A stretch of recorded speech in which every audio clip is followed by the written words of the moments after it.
about to begin this meeting. Will you please rise? Let us bow our heads, please. Lord, we thank you for bringing us to this appointed place. We thank you for our county and all of the blessings you continue to give us. We pray for your continued blessings of wisdom and guidance. Pray also that you keep us with the mind set always to do the things that are right and fair. For it is in your name we pray. Amen. Amen. The pledge. I pledge allegiance to the flag of the United States of America and to the republic for which it stands, one nation, under God, indivisible, with liberty and justice for all.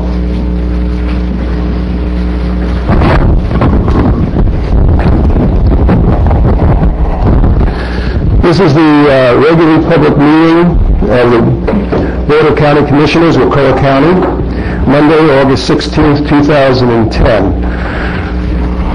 Our first order of business is the approval of the agenda. Are there any additions, deletions, or modifications to the agenda? Mr. Chairman, I'm not sure if it's noted on your agenda or not.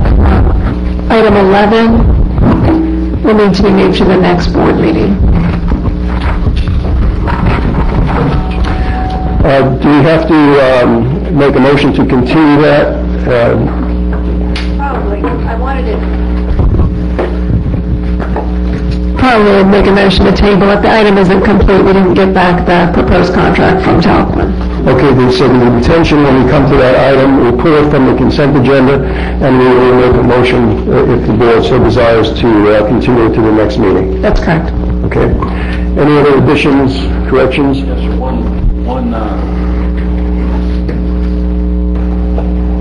One item, if I may, and this is sort of late, but I think it needs to be tonight, is and it needs to be voted on, and I think you'll understand the importance of it when I get to it, but that's county administrator. The county administrator under my items, or? No. I mean, it can go there, Mr. Kessler. It doesn't matter. I mean, I just want to talk about how to go forward. Okay, so Put it somewhere where we can vote on it. what are we entertaining voting on?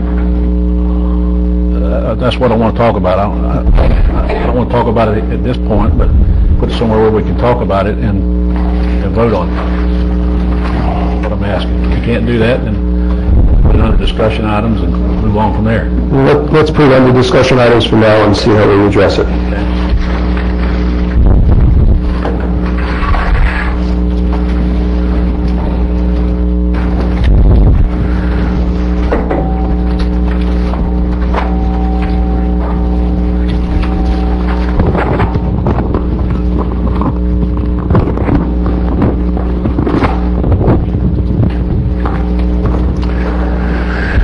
Okay, Commissioner Watts? We're doing the agenda? Yes. Okay, I'm sorry I was a little late. I wanted to add an announcement, and I wanted to pull some consent items. Do you want those now? Yes. Okay. I wanted to pull 7, 8, and 9. No, yes, 7, 8, 9. Thank you. Okay, that saves me from doing that. Oh, okay. Commissioner Reed? No? Okay. Commissioner Brock, you want to add an announcement on the agenda? Yes, I have an announcement. Okay.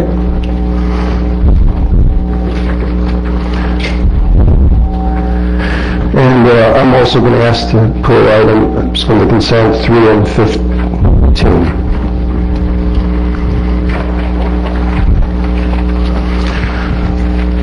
No further items or modifications. I would entertain a motion to approve the agenda with these modifications.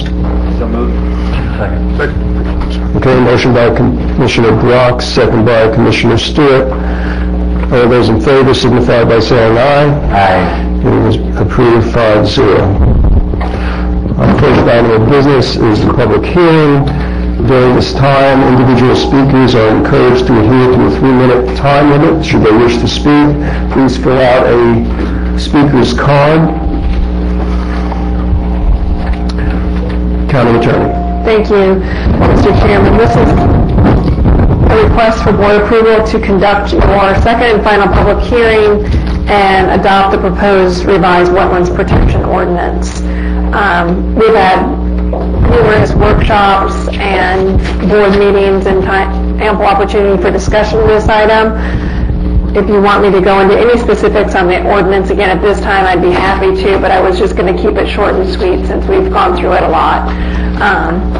This, in general, will implement your comp plan requirements with your 75-foot buffer around all wetlands and surface waters, and will provide for various uses and development approval processes within there. It would also repeal your existing wetlands ordinance and replace it with this. And with that, if you have any questions, happy to answer them. Otherwise, I recommend hearing from the public and bringing discussion back to the board. I move to conduct a second and final public hearing and adopt the proposed revised Wetlands Protection Ordinance. Motion by Commissioner Hawes. Do I hear a second? Second. Second by Commissioner Green.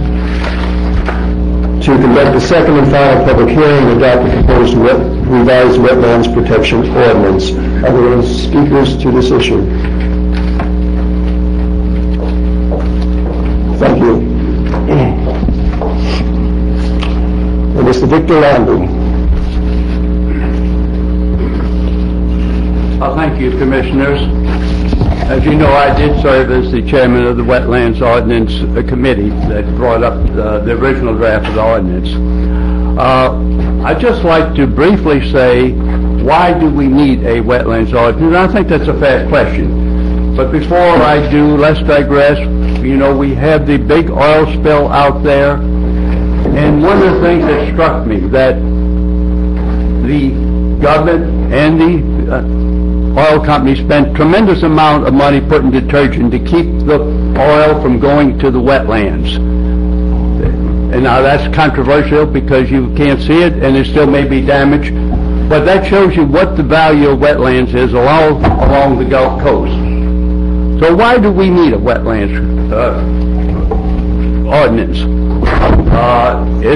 I wasn't born here, but I have lived here a good many years, and the population has increased 2-3 times, I believe, since I've been here. Now, way back, originally when we had the Model T Ford was first started, we didn't have traffic lights until the Model T Ford came out. And why did we have to have it? Because we had more people and more cars, so we have to have regulations. Way back, too, when the population was very small, we didn't have sewage treatment plants. People just let it go out. When you had one every couple hundred acres, maybe, it didn't matter. But we have regulations now because we have population growth. So our wetlands are very necessary for the type of life that we have in Wakulla County. We are a county that depends on our economy, on ecotourism, on the fishing, on the restaurants for people coming down here. So why do they come down here? It's because we have wetlands that supports those types of industries and supports the quality of life that people want. Now, people don't fight 319 just because they like to fight the traffic there. If we don't have a wetlands ordinance, we may lose a lot of hours. And some say, why not the state ordinance and the federal government? Well, first of all, they don't cover the small, isolated wetlands. And I can tell you from the experience that I had here, where we had 2 administrative hearings, one on the Tide Creek, where the state didn't protect it, and it went all the way to the administrative judge, and the Raywinkle area went all the way to the cabinet. And they both said that they were not protected. So just because we have a state law, federal law, don't mean that it's going to protect it. We know what our wetlands are. Thank you. Thank you. Mr. Bob Danzy.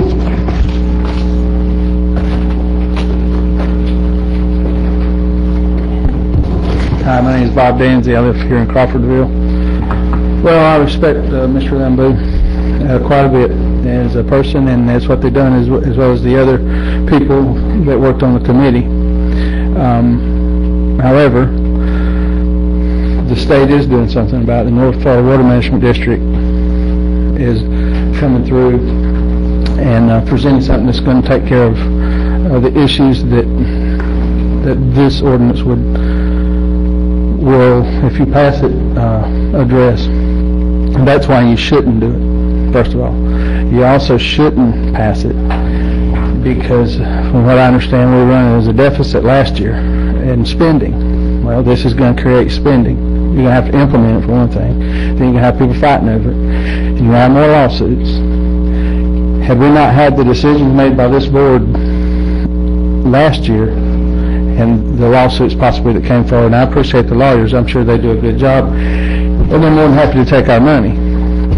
However, the deficit spending is some of that money that we could be spending paying our bills and keeping up with our bills, you should say, instead of spending it on issues that are controversial. So I think this is certainly there's no need for it. And the other thing it does is it puts another layer of government in, and that's what people don't want. Right? As most of you probably know, right now in our country is more than just our county, our whole country. There's layers of government that's going in that people are not very happy about.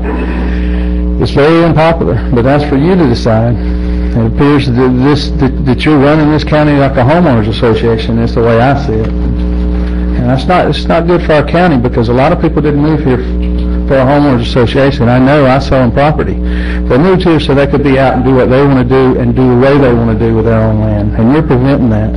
Your vote will prevent that. So I urge you not to pass this. Allow the state to do their job. They're addressing these isolated wetlands. And then it don't cost us money, and we don't have to fight these fights. So it's a bad idea. I thank you for listening. Thank you, Mr. Larry Roberts.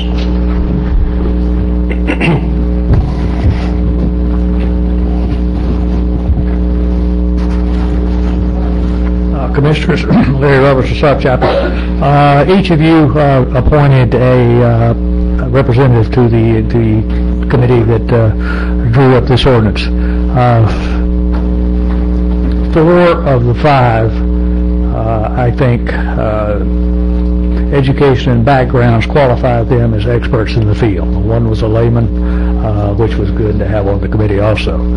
But unless one of these that I consider experts, I believe to be, come forward and say there's something wrong with this ordinance, or our attorney that worked on it comes forward and says there's something wrong with this ordinance, I urge you to approve this ordinance. As far as this costs us money, I think it will save us money in the background. We're still throwing money in Wakulla Gardens and some of the more recent subdivisions that were done, and had we had a wetlands ordinance back then, I think would have prevented a lot of these things that's cost us money right now. Thank you. Thank you. Mrs. Mary Hernandez.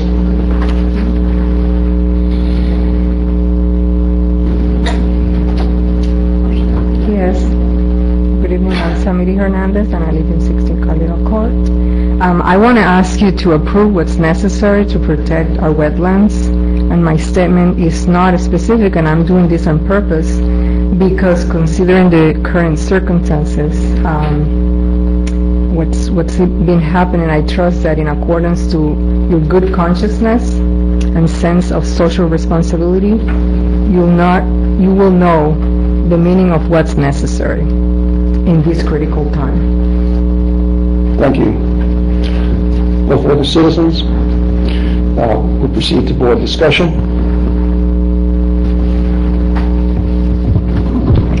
And we've been through this and the modifications. If there is some board discussion, please address it now.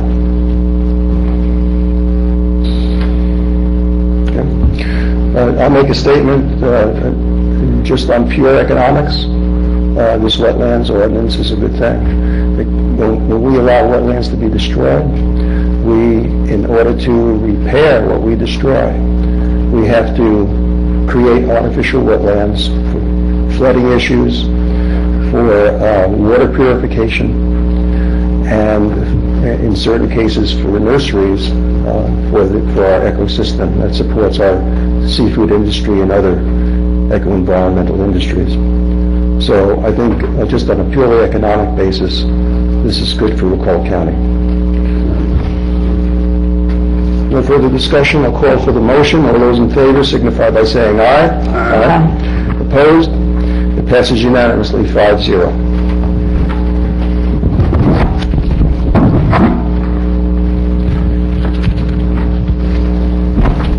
Our next item is awards and presentations. Our first item tonight will be from the Public Safety. Commissioner Stewart, if you'd be so kind. Yes, Good evening. My name is Scott McDermott. I work as the Public Safety Director, and through this role, I've had the opportunity to serve with quite a group with the Community Traffic Safety Team. My time and tenure on that team is short, but Commissioner Stewart's is not. So I asked him to join me, and we'd ask Pat Jones to come join us. Thank you, sir. Thank you all. While Pat's coming, I want to tell you that this lady has worked tirelessly with this Community Traffic Safety Team, and I have been fortunate enough being appointed by the board to serve on that for a number of years, both when I was in office before and now. And I can tell you that Pat has always been the leader to make sure that we met on time, that we met every time the meeting was supposed to happen, have a place for it. But more importantly, she was important in gathering the information to make decisions about where we spent the money. And I can tell you that single-handedly, through her efforts, the county has seen hundreds and hundreds of thousands of dollars worth of improvements to our highways. It starts back years ago when we improved the intersections here at 61, the stoplight further down on 61, when we improved it, and then we later put a stoplight in there. All of the improvements that you've seen through all the intersections, many that you've seen at ambulance entrances where they come and go, where we put up signs. I can tell you that she's worked tirelessly to make sure that all those got done.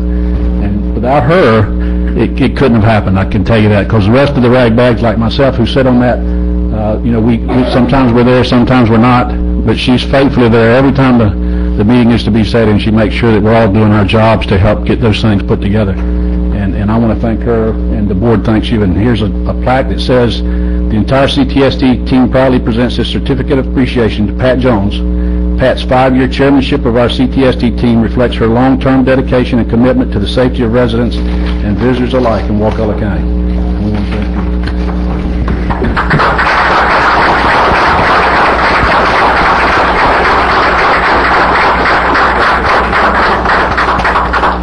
Make me blush here. I would like to say that it really is a team effort, and this is really nice, and I'm honored.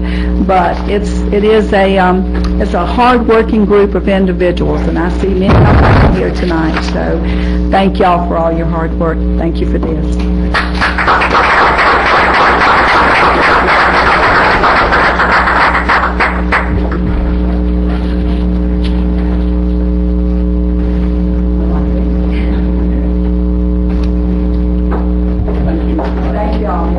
Thank you.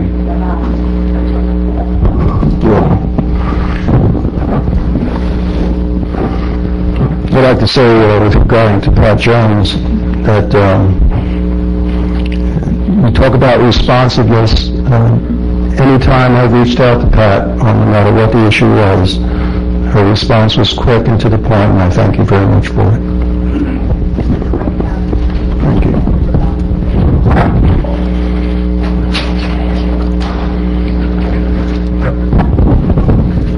We're going to call on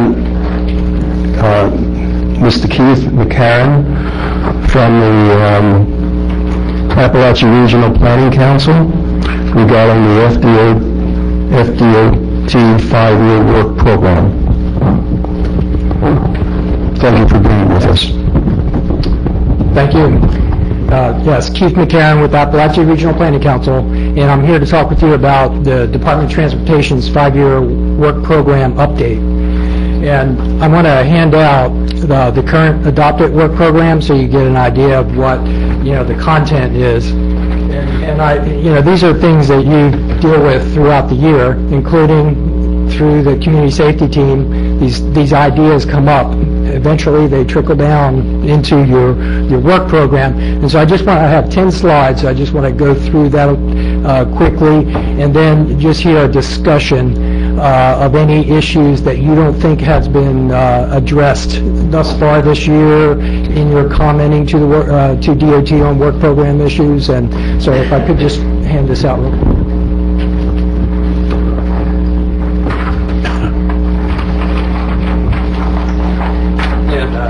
What's nice about this is this shows you everything that's in your current adopted program, your state and federal funding, all in one glance.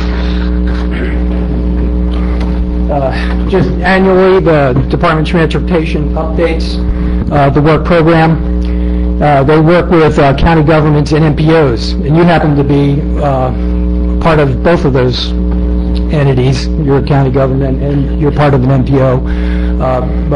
And normally I'm working with those county governments that are outside an MPO. You're unique in that you're partly in and partly out of the MPO at this current time. Although, moving forward, you'll probably be, the entire county will be part of the MPO. And my role might not be as involved at that point, but I'm working primarily with those counties outside the MPOs to help them help with the development of the tentative work program that DOT develops each fall, and then is approved by the state legislature in the spring. Now, the work program from year to year, you can see in how it's laid out. There's the 5 years of the work program. Each update, the first year drops out, and they add a new year to the end. So the program has stability because it's balanced through the Transportation Trust Fund, and they try to stick with the priorities. They're laid out so the counties and DOT are on the same page as far as when the funding might come forward for a particular project. The first 3 years of the work program represents the Department of Transportation's commitment to the counties. So if you're dealing with a growth issue, particular development, a road improvement, or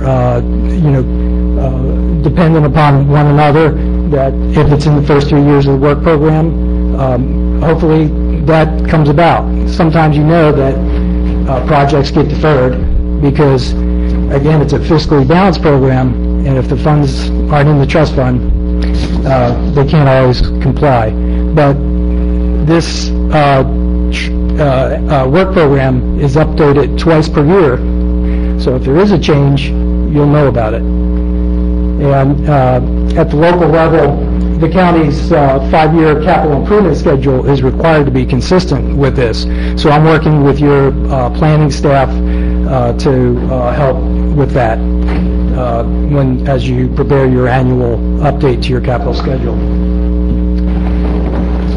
Now, the organization I work with, Appalachia Regional Planning Council, we assist District 3 in gathering comments, input into the work program.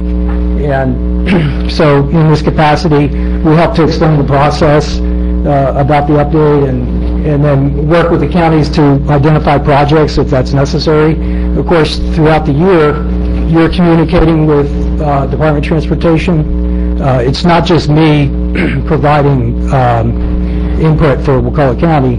Your county administrator, your planning staff, other staff are coordinating on different small county assistance programs. You get a notice, you submit an application, enhancement grant program, and you're also represented on CRTPA.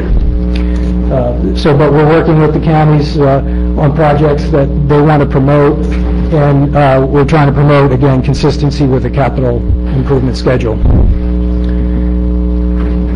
So here's a work program that you have before you, and I just wanted to point out that there are these categories that DOT puts things into, and they group them by state highways, local roads, and then they have what they call off-system highway. And then here's your airport funding, and then there's two transit or public transportation, transportation disadvantaged, and there's a planning project, is that last one, your bicycle pedestrian plan.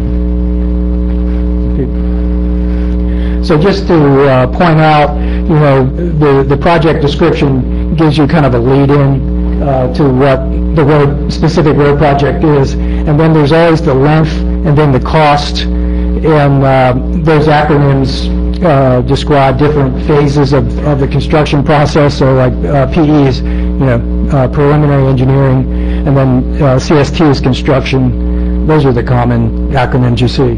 And so when you see, and those numbers are in thousands, so when you see, a 340, that means 340,000 construction cost. And next. So for the statewide highway category, for this year, for example, some of the bigger projects that have construction coming up, at least in the first 2 years, are resurfacing on 319 in different segments. Here's the next. Now here's your local roads. Now these are primarily things that the county has forwarded to DOT's attention through enhancement program, community safety, through what's called SCRAP or SCOP or SIGP, these small county grant programs. You're eligible for all those. The SCRAP funding wasn't available this year. I think it'll be another year before that's comes back for availability. But you are about to, I met with your staff and they said you're about to bid some of your local work. I think you have 3 different projects. And the one at the bottom there, that's County Road 373A. You could just, that's the widening resurface, New Light Church Road. That's one of the projects that Scott, that you submitted, so you probably remember going through that process. Now here's your trail work, which is interesting. You've got some major construction going on, 2 different trails. You've got a trailhead on the St. Mark's south end, and of course you know about the Ocklawahamie Bay Trail. And the Public Works Director pointed out that the county's very concerned about the Safford Creek Bridge. If you don't know about if you haven't been following that issue, it does have some structural issues. It's got weight limit, and if you were to lose that bridge, that would be a major problem. So that is one thing I will be tracking personally to make sure that we stick with the funding in the work program. And you can see under local roads for Safford Creek Bridge, they have everything they need in 2012. There are some environmental reviews that are, because it's part of the National Forest, and they have to have a bypass bridge during reconstruction. So it's involved. There's a lot of steps. But they're hoping to move forward as quickly as possible in 2012 with the construction. And then these are just your other remaining categories, your aviation, transit, transportation disadvantaged, and then again the non-system specific, which is your bike ped plan. Commissioner Arts is very familiar with the transportation disadvantaged, being part of that committee. And just again, here's some of the highlights out of that last group. You had some airport lighting and acquisition, and then funded each year is your senior transit, transportation disadvantaged, and then you have a unique opportunity to get some planning money for a bike ped plan, so that's a good opportunity. So with that, I'll just take any thoughts you have about the work program process, and if there are any particular road issues that you don't think have been addressed through other avenues. Any questions from the board? Thank you very much for your comprehensive presentation, Mr. McCarron.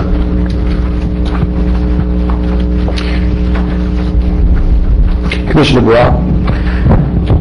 I just wanted to take this opportunity during our announcements and presentations to point out that I have my I Voted Early sticker on. Early voting is taking place this Monday, today, through Saturday, every day from 9 to 5 at our Supervisor of Elections office across the street from, right next door to the County Commission office, across the street from the Harvey Young Funeral Chapel. I want to encourage everyone who can, if you can find time, maybe this Saturday or during the weekday, to go and vote. It's nice. It's air conditioned. It's out of the weather. You have a long hall where you can line up. It makes it easier, and you can vote at your convenience over the next few days. So just a friendly reminder. I hope you get out there and vote. Thank you, Commissioner Brock. Before turning it over to Commissioner Hartz, just want to mention that in our consent agenda there is a proclamation for Ovarian Cancer Month, which is, if passed by the board, will be proclaimed September 2010. And also this Thursday, there are several workshops this Thursday evening, one of which is the budget workshop.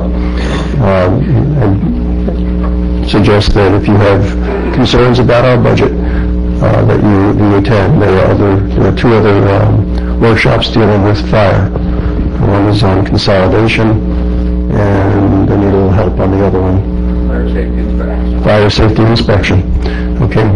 Commissioner Watts. Thank you. Between now and September 10th, everyone in this room and everybody who's watching, please participate in a survey that's being conducted by a coalition or collaboration of agencies and organizations, including the Wakulla County Health Department, the Appalachia Center for Community Mental Health, Disc Village, NAMI, Volunteer Wakulla, the Wakulla County Coalition for Youth. We need information from each and every one of you. This is an assessment, a snapshot of where our county is in terms of mental health and substance abuse problems and services. And to get an accurate picture or snapshot, we need everybody to fill out a survey. It's short and easy. It's online for those of you who know how to use computers and have access to the internet. If you don't, contact me and the library. There'll be hard copies. Jessica is showing the website where you can access this survey. And there are actually 3 surveys. So when you go to this website, the first survey is going to ask you if you are someone who serves the public, like a county commissioner or law enforcement officers, EMS, firefighters, county staff. There's a special survey for that subgroup. If you say no, it'll get you the second screen, ask if you're a provider of mental health or substance abuse counseling services. And so this is more for physicians, social workers, therapists. If you say no to that, you'll go to the third survey, and that's the one everybody should do, and that's a household survey. And so this is for anybody who lives in Wakulla County.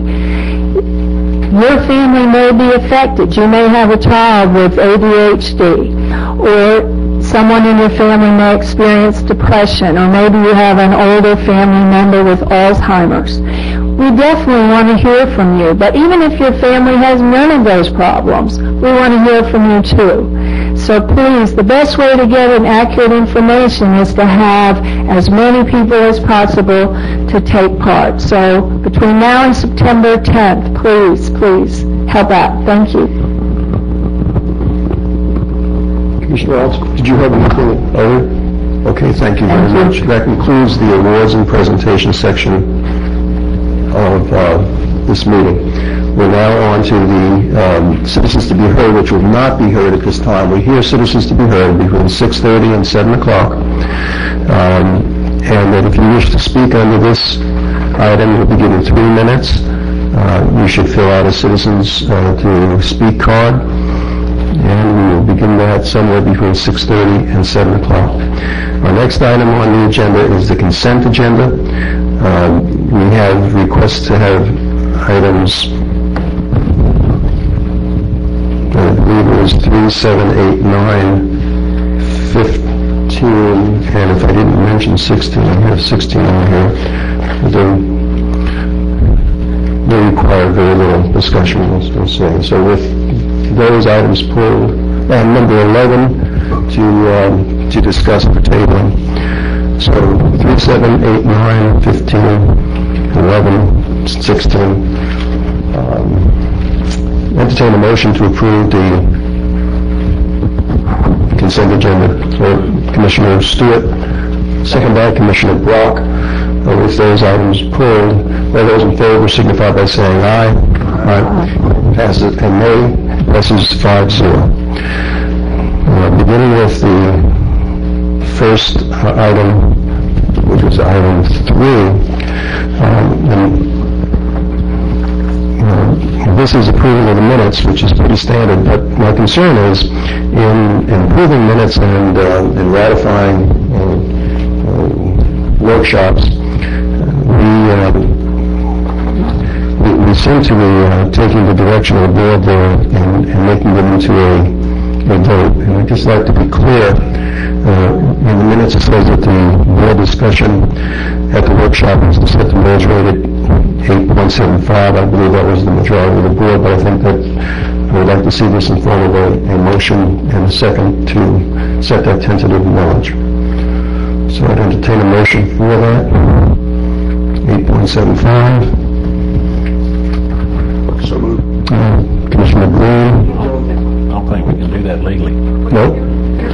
I think that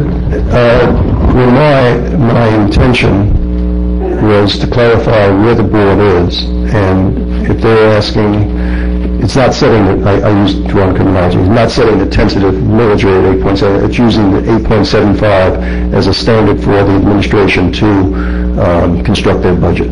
I should have worded it in that way. Okay, I'm sorry about that. So Commissioner Green, is that okay with you? And we have a second to that? Second. Second by Commissioner Stewart. Any discussion? I just want to make sure I understand. You're talking about amending 10 to add that specification? I'm sorry. Okay, and what I'm just want to clarify is an actual vote from the board directing the administration to set that millage rate at 8.75.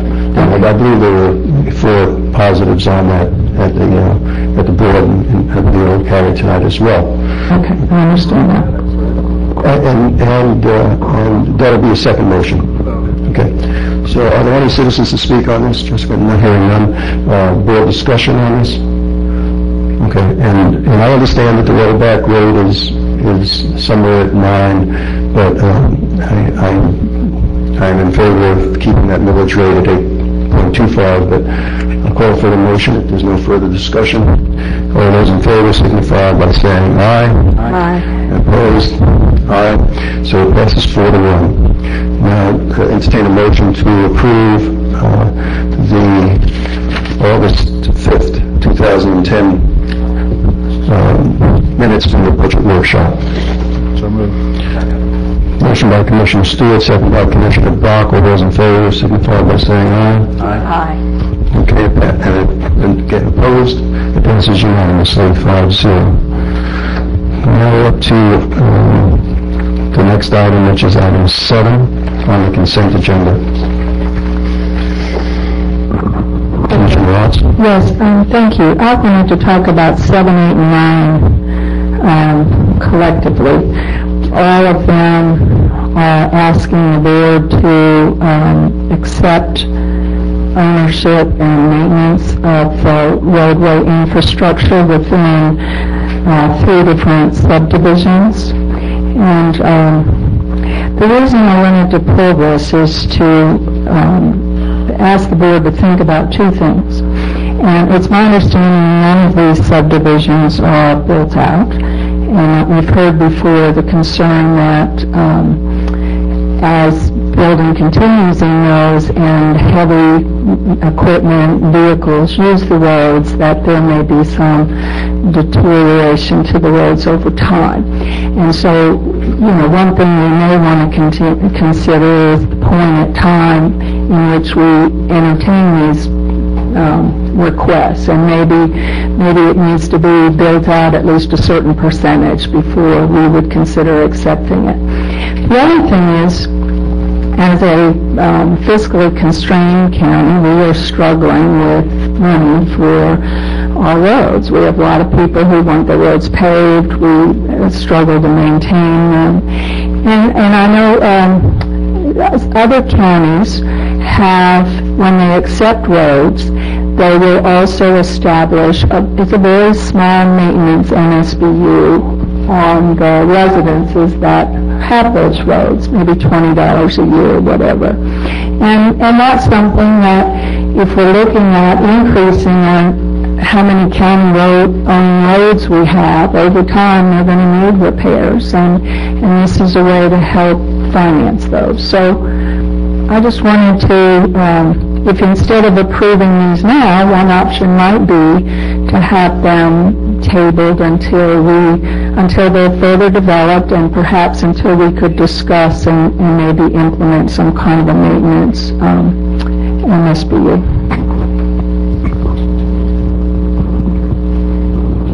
So do I hear a motion on that? Well, I'm not going to make a motion to approve. Right. What are you making a motion to do? Well, I guess I'll make a motion to postpone the acceptance of these roads for some indefinite period of time while we have a further discussion about whether we want to establish any kind of a maintenance MSBU or require a certain level of build-out. So the motion would be at this time to not approve the acceptance of the roads. And I guess then, that's the short way to say it. okay. Did you want to say something? Okay. So there's a motion on the floor. Is there a second for discussion? Is this for all 3? I would do it one at a time, just to make it clear, please. Okay. It'll be rapid if the board takes a direction on it. Okay. Second for discussion by Commissioner Green. Are there any citizens to speak on this item? Is there any board discussion? Yes, I'd like to hear from the attorney first. If is there any requirement now for our policy that we have to accept? What's the norm? Right now, what your code speaks to is that once a subdivision goes in with paved roads, there's a 2-year warranty period. At the end of the 2 years, the county will go out and inspect them. If there's any repairs that need to be made, those are so ordered. And then whoever owns the roads at that time can petition the county to accept maintenance.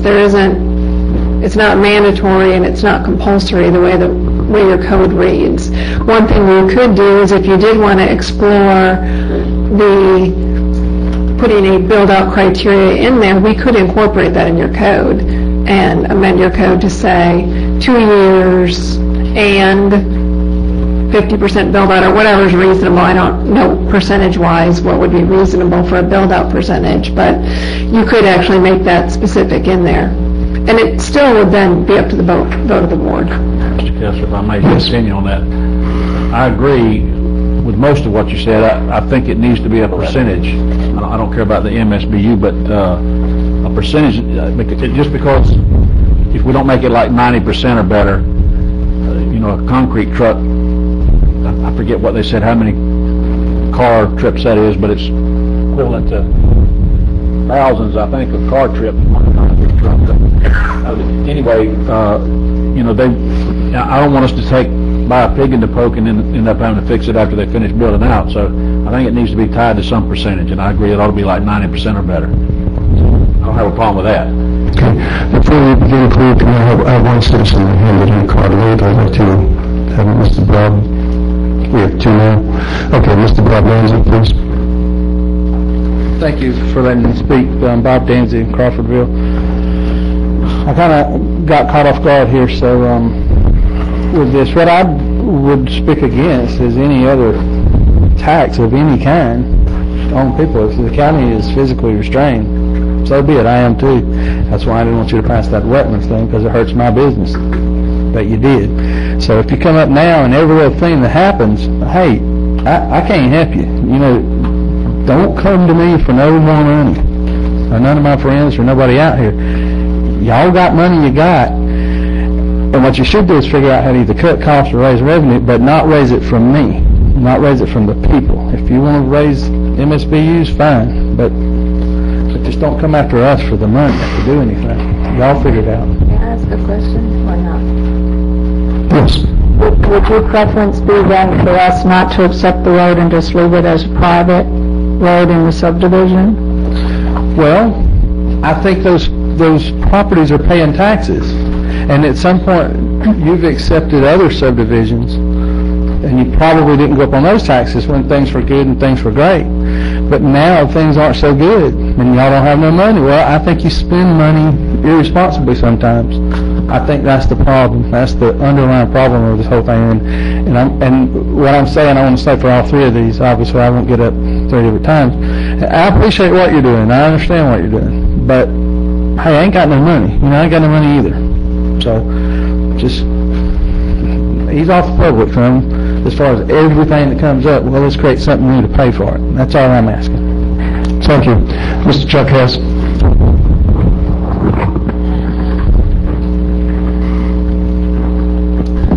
Chuck S.B. for CCAL. It isn't often I get to agree with Mr. Stewart, but I agree with him in this case, is that, we really shouldn't have a build-out criteria before we accept the roads, because you have a lot of damage that's going to occur to these roads if they just put the roads in and they start doing all the construction afterwards. So putting a build-out criteria, I think, is an excellent idea. Thank you. Thank you. Further board discussion. I'd like to hear what Cleve. Oh, I'm sorry. Input. Yeah, absolutely. Just wanted to point out that item 7 and item 8, the flowers and the hammock phase 1 aren't close to being built out, but item 9, Maria Blanca, is, I believe it's 14 out of 15 COs are complete. And if you haven't been in that neighborhood, that's a model neighborhood where they really take care of it. And so I think item 9 would qualify as a built-out neighborhood, because it's a very well-maintained neighborhood, and it's a real asset to the county. Okay, good. Thank you, Cleve. I'd like to make a statement. I totally agree with Commissioner Stewart's proposal at setting that 90%, and maybe we even address it later.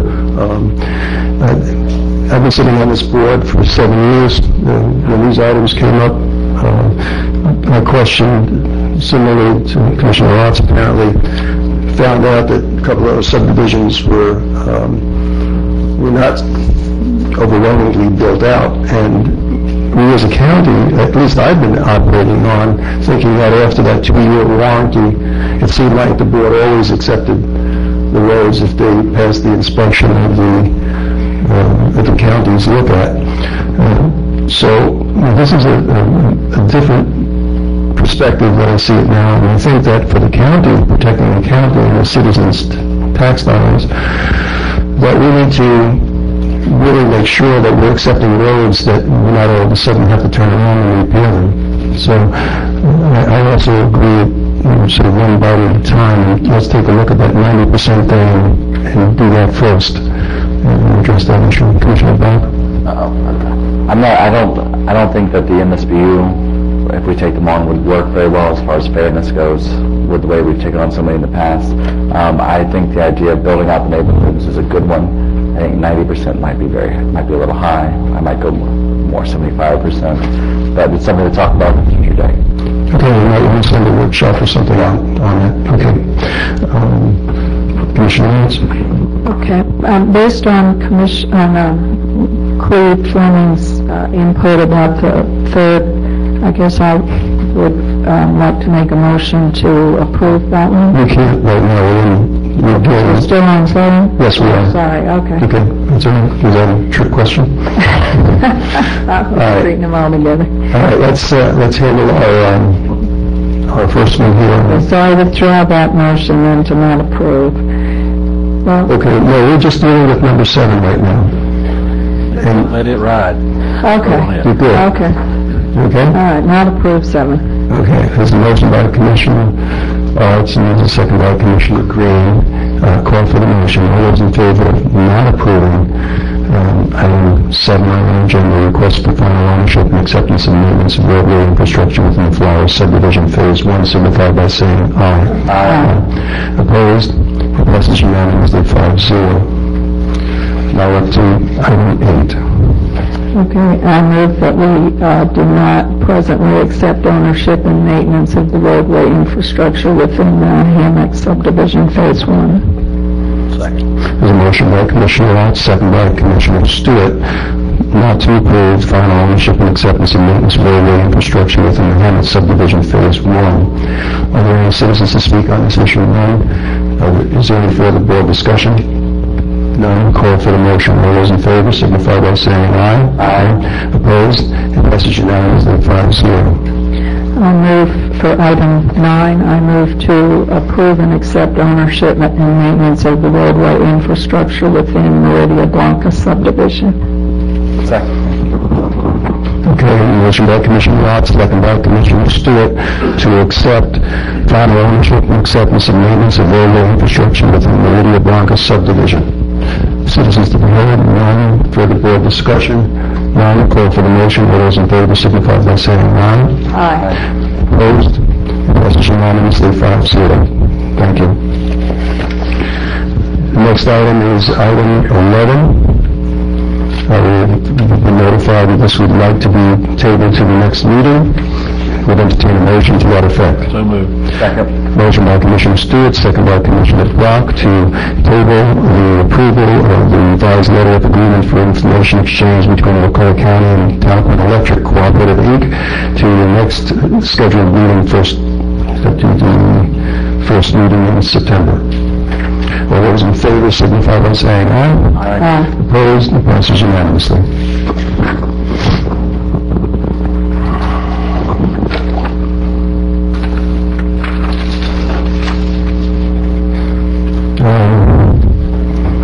This is up to number 15 at this point in time. And I really had some questions that I haven't been able to totally work out, and that is we have three proposed contracts there, and we also said that we would possibly accept up to 5.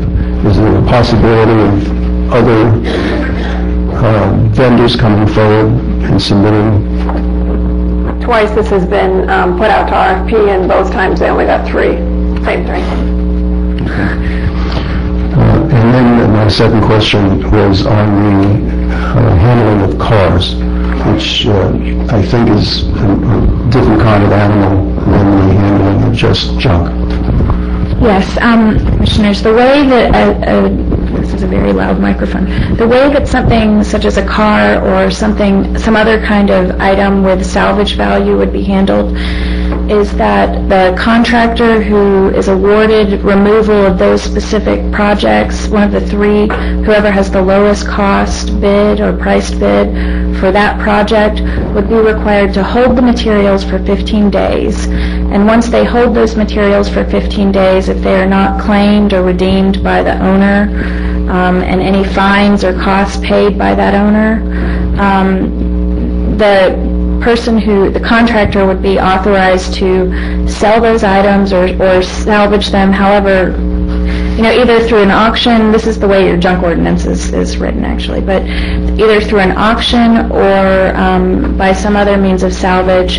Any revenue generated from either the sell or the salvage would be used to pay any outstanding fines and costs associated with the code enforcement case, and any additional monies left over from that would be returned to the property owner. So, do you have any questions? Yes, I do. Okay. Yes, I do. I follow all of that, and that was clearly spelled out, and I appreciate that. My concern is with a vehicle, with an automobile, that there are specific, it's almost like a niche type of contractor that can actually take a vehicle and sell it without the ownership papers that you normally have when you have someone selling a vehicle from one to another. And I'm concerned about that aspect and how we're addressing that.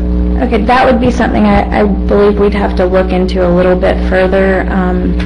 As far as how, someone removing an unregistered vehicle with no papers, I would have to look into that a little bit further. I would appreciate that. Yeah. Okay. So with that consideration, I would entertain a motion to approve item 15 on our agenda. So moved. Second. Okay, motion by Commissioner Stewart, second by Commissioner Brock, to approve, the board approval, accept recommended junk removal services vendors and approve attention to contracts with the recommended vendors. Any citizens speak on this? All those any further board discussion? All those in favor signify by saying aye. Aye. Opposed? It passes unanimously 5-0.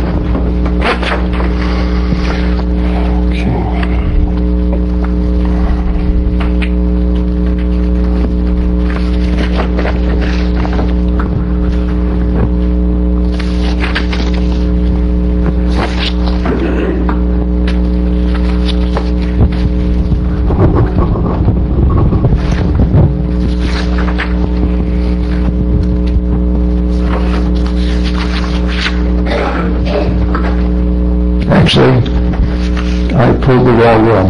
I didn't mean to pull 16, I'm sorry. I would just entertain for a motion to approve. Motion by Commissioner Stewart, second by Commissioner Brock.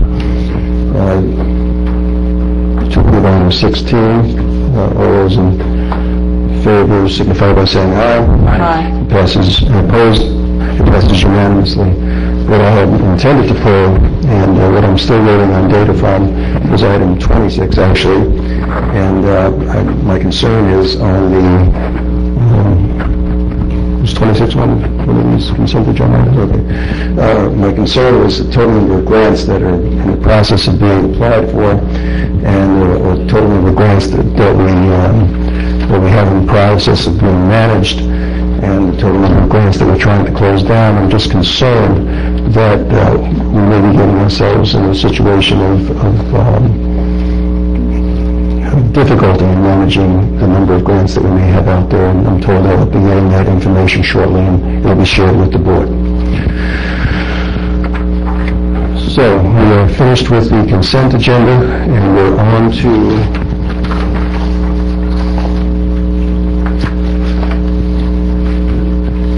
general business, sir? I am looking for it, yes. That is correct. Okay. First item on the general business, number 17, request board consideration and approval to reduce the speed limit on County Road 61, Shadeville Highway between Trice Lane and Griffin Road. Request was received by the CTST. You see the analysis there and what the amendments would be. Staff is recommending option number 1, which is accepting CTST's recommendation to reduce the speed limit on County Road 61 between Griffin Road and Trice Lane, and direct staff to make the speed limit changes in conformity with the criteria promulgated by the state DOT.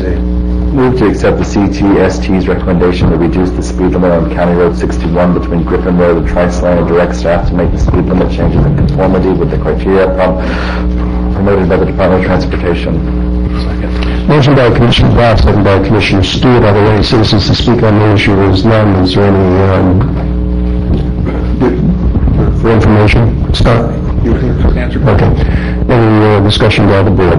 None. Call for the motion. All those in favor of approval of 17, the speed limit, County Road 61, Sherwood Highway between Tri-State and Griffin, signify by saying aye. Aye. Opposed? Passes unanimously 5-0. Next item number 18, is a board update regarding properties in Griner's Addition and Magnolia Gardens. You remember back in March, the board directed us to look into some properties that Mr. Kutchin had brought forth to assess certain lots within those subdivisions, perform geotechnical analysis, determine high water table, infiltration rates, etc. Significant amount of background regarding the work that's been performed to date in the soil borings. At this time, staff is recommending the studies be performed in Griner's Addition and Magnolia Gardens jointly because of the proximity, their close proximity, the likelihood that flood basins are shared between both subdivisions. And you see the recommendation for option 1. There's a number of parties that played into this, Summer, Brent Powell, Cleve Fleming, Lindsay. I'm sure they're here to answer any questions that you may have, but it looks like there's more work that needs to be done before lot acquisition could be appropriate. I move that we accept the update and direct staff to continue working with Rebel Ridge Inc. to seek funding to conduct a joint floodplain study and a stormwater study for Griner's Addition subdivision and Magnolia Garden subdivision. Second. Motion by Commissioner Stewart, second by Commissioner Brock. Any citizens to speak on this issue? There are none. Further board discussion? If I may, Mr. Chairman. Yes. I'm still perplexed as to the funding to do this. We talk about seeking the funding, but we can do a lot of seeking, but we're not doing a lot of finding because there's no money out there. What's the total we need, Lindsay, I mean, this goes back to where we made it a priority to do this stormwater work in there, and now we're at the next step, and we don't have any money to do it. We received $50,000 to perform the study in Wakulla Gardens, so we're looking at about probably half of that. Wakulla Gardens is the kind of 800-pound gorilla subdivision size in our county, and so these are about half when you count these two together, so at least $25,000.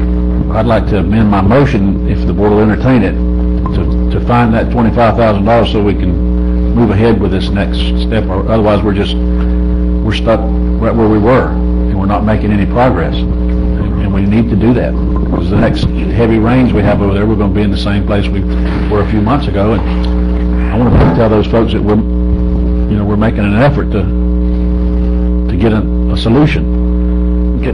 So I guess I'm asking if you'll second that modification to the motion to take the funding from reserve or wherever. Or we don't have to do anything at all and we can keep looking for money that's not going to appear. Well, I guess I'm not as convinced that the money won't appear. What are the prospects you think of getting funding from the same source we did for Wakulla Gardens? At this time, there's not funding available through the Water Management District. Last we spoke with them. Okay. I mean, to me, that's we all agreed before that it was an emergency when the water was up to our waist. Now the water's receded and it's not an emergency, but I still think it is, and I think you guys agree that it's still an emergency. It's going to be when the rain starts again. Is there, do I second your motion? I'll second your motion still. To try and figure out how to move forward with this. Is it better to come back with a proposal from staff on how much it would, I could put out an RFP and see who it comes from, not to exceed $25,000, and where that money would come from? I mean, we can, but I remember hearing the person who, if $25,000 will do it, then let's approve up to $25,000 to do it. That's all I'm saying. Let's move ahead. The next step we got to take, and this is on the next step. There's still the construction, and the construction is a pile of money, which is going to have to come from a grant, or we're never going to get it done. And we can go to big government, and say, federal government or state government, say, look, we've done all this, we paid our dues, help us. Well, and I'll echo that, because the study that we did in Wakulla Gardens has put it so that if the federal government ever approves its budget, very good odds that we'll get $1 million to implement the stormwater plan in Wakulla Gardens. So if we spend this $25,000, then we can put that request in to do the same for Grinders and Magnolia. Because right now it's in the budget that's not been approved by Congress. Congressman Alan Boyd put it in the budget, $1 million for a stormwater plan in Wakulla Gardens. They actually built it out, and we're just waiting. So well, and as I understand, Cleve, can you help with this?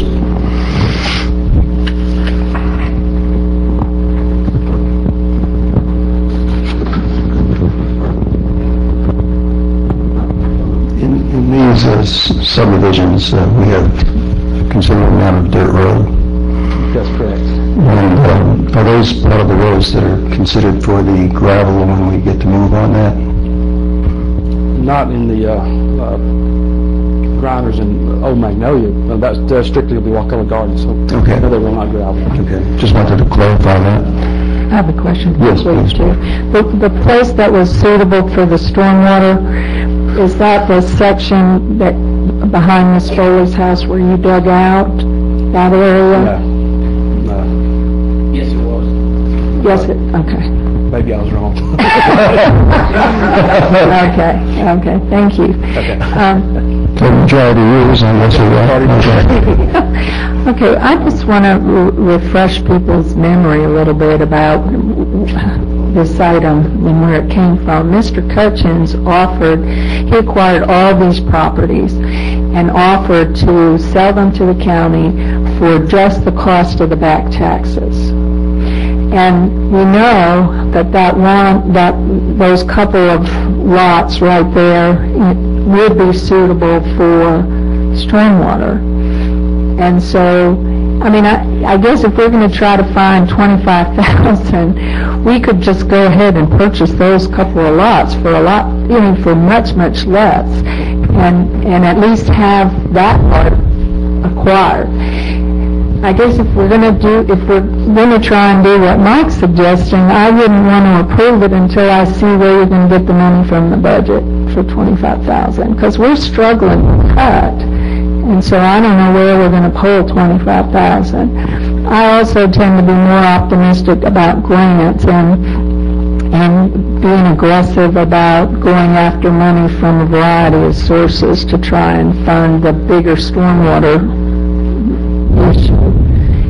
But anyway, that's just where I am. Cleve, you wanted to say something else. Maybe I need to get Brent up here, but we're talking about the right-of-way. Brent, walk up here. Are we talking about the Cutchins lots, or are we talking about the dedicated right-of-way? No, the Cutchins lots. Okay, it wasn't, okay. We didn't dig the ponds on the Cutchins lot. We dug the ponds on a dedicated county street. Right. Okay. So we're saying that the Cutchins lots would be suitable to you? Yes, they were deemed to be suitable for stormwater ponds, but we don't know the quantity we would need. And the drain space that's going to that area. But whatever it is, it would be, you'd be able to calculate that with just topos right now and acreage and the depth that you would be able to dig that out. Right. We would look at that. We have a consultant look at that to determine the drainage basin, go into that area. And so I would be more inclined to be with Commissioner Otts on this to see if we already have a fix that, and if it's only 2 of the Cutchin lots or whatever the number is that are suitable for that, then maybe we should look at that in a big way. But we need to know the numbers before we make a decision also. That's where I'm trying to get us to. If we do this study, correct study, then we're going to have the correct numbers in front of us. I don't want to buy a pig in the poke.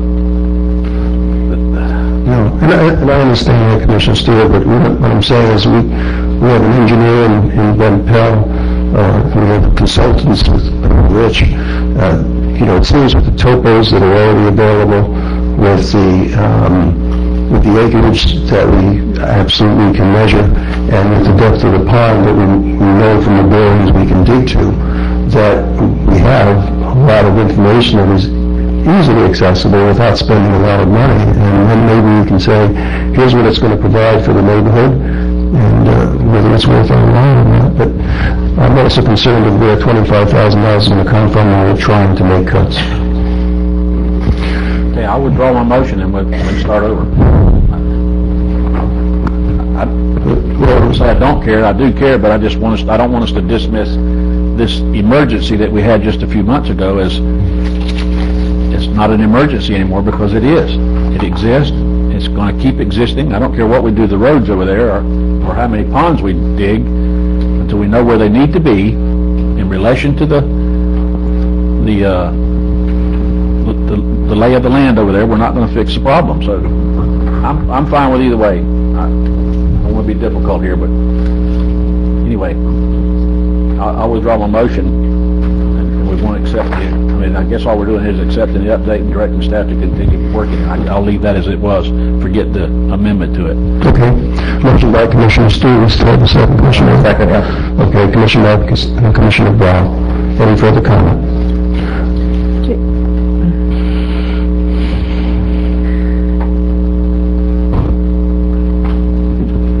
Well, I guess I would wonder if the people would entertain the motion, amending the motion that in addition to directing staff to seek funding to do the big joint floodplain study, that they also that we also direct staff to bring back a proposal for for constructing a stormwater, what the cost would be to acquire and create a stormwater pond behind Miss Foley's house to at least keep her property from going underwater like it has. That's fine. Send the amendment. Accepted. Okay, call for the motion. All those in favor signify by saying aye. Aye. Opposed? Passes unanimously 5-0. Before we go on to number 19, I just wanted to put, I don't know if the administrator, okay, you saw those copies. We have a couple of items that require the board to choose a citizen to fill. One is the CRTPA, which is our transportation planning agency, and the other is the Value Adjustment Board. And I just ask the board to consider, if you want to address these issues, if you would entertain ranking the persons that are put up for that put their hat in the ring. Everyone I'm told is qualified for both of these positions, and if we rank them, then we can have the county attorney give us the decision of the board rather than just picking one person and seconding it. I rank mine and get. I was going to suggest we all do it, or give Heather either one. It doesn't matter to me. I gave mine to. I have yours. Yes, I did. As Heather has mine. So, is the plan then after we rank them to like first choice in we're doing this one. First choice would get 4 points, second choice would get 3 points, third choice 2 points, fourth choice 1 point, and whoever gets the most points is our nominee? Whoever gets the most first. Okay, you can do it that way. I reversed it. So whoever gets the least points is the nominee. Yeah, I reversed. Yeah, that works. Commissioner Kessler? Yes, Commissioner Owens. I think these are great to have us do rankings, but I guess I thought that for the crypta, that we were going to have a chance to hear from each of the people first before we do our rankings? Absolutely. Okay. Absolutely. They're not here. Some of them Some are here and some had submitted statements. Like they knew to be here. But they were specifically asked to come. I didn't. Do you have a Jessica, were they invited?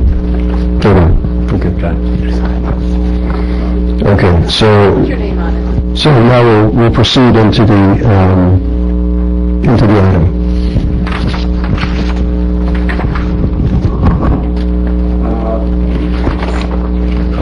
There we go. Item number 19 is request board consideration and appointment of CRTPA Citizen Advisory Committee member and alternate member. As you see, staff sent out a notice for interested parties to solicit these nominees. The notice including the application to be completed. Staff received the following applications from 4 citizens: Mr. Ralph Thomas, Ms. Carrie Hess, Mr. Chad Hansen, and Mr. Andrew Mark Thompson. At this time, staff is requesting the board to consider the citizen applications and appoint a member and an alternate member to serve on the CRTPA Citizen Advisory Committee.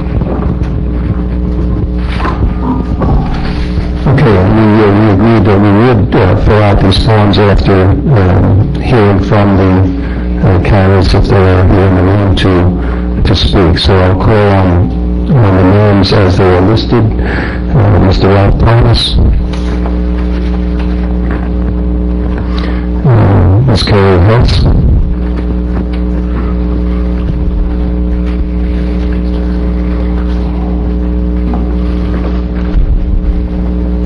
Hello, I'm Carrie Hess. I wasn't really prepared to speak, but I can answer any questions. I would like to serve on the advisory committee. I think I would be a good person for that. I've lived in communities with large populations and extensive transportation, public transportation, sidewalks, bikeways. I've lived in communities such as we live in now, which have very modest facilities. I think the more that we can have enhances the quality of life, although that's at a cost, that we have to find that balance. and could you just refresh the board? I know it's in the packet as far as the things that you listed, what would qualify you for this position? I've served on boards in the past. I'm a member of the Tallahassee Board of Realtors. I'm currently the president of the Tallahassee Board of Realtors on the regional Board of Governors for the Mortgage Bankers Association of Florida. And I'd also like to point out that she's a commuter. and I'd like to see some public transportation for that commute for all those people on 319 between Crawfordville and Tallahassee, if that could be done effectively. We had an interesting production, I guess, last week's meeting. Thank you very much. Any further questions from the board? Thank you very much. I know Mr. Chad Hansen, who's not here, he said he would not be able to make this meeting, and Mr. Andrew Mark Thompson. I would note that Chad Hansen did send a letter in lieu of speaking. Right, and that's in our packet. Right. That's correct. So with that, we'll just take a moment to rank your choices.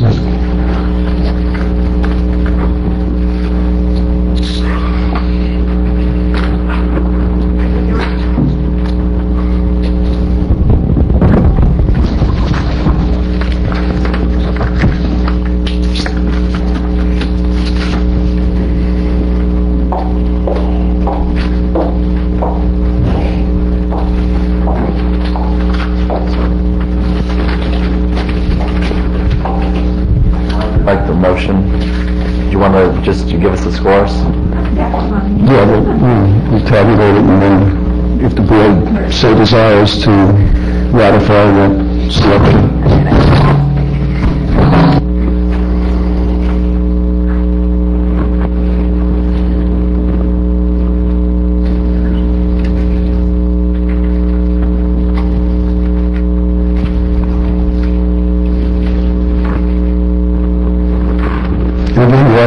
For this, citizens that are going to want to speak and the citizens to be heard, which will begin shortly, are urged to fill out a speaker's card.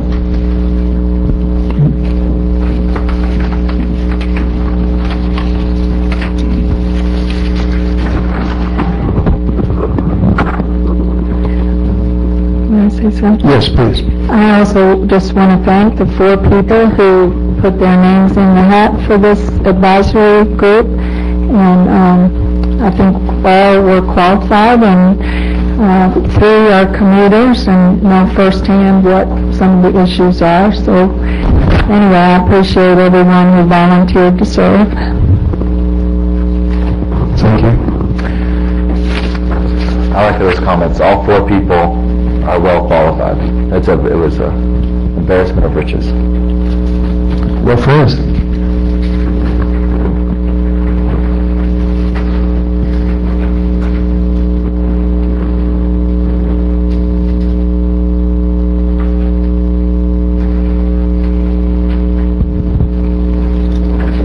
I thought Chuck Hess was bald-headed all this time.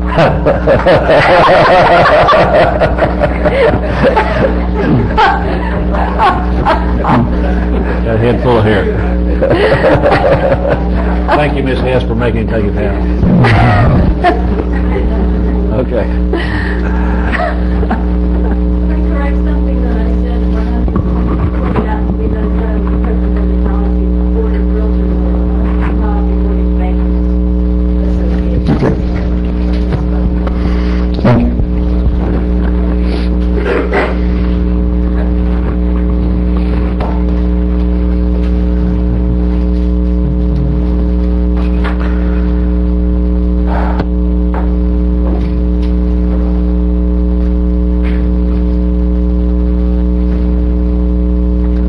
Calculator out now.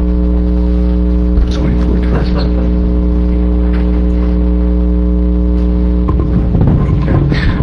It looks that the primary will be Chad Hansen, with the alternate being Ms. Hess. You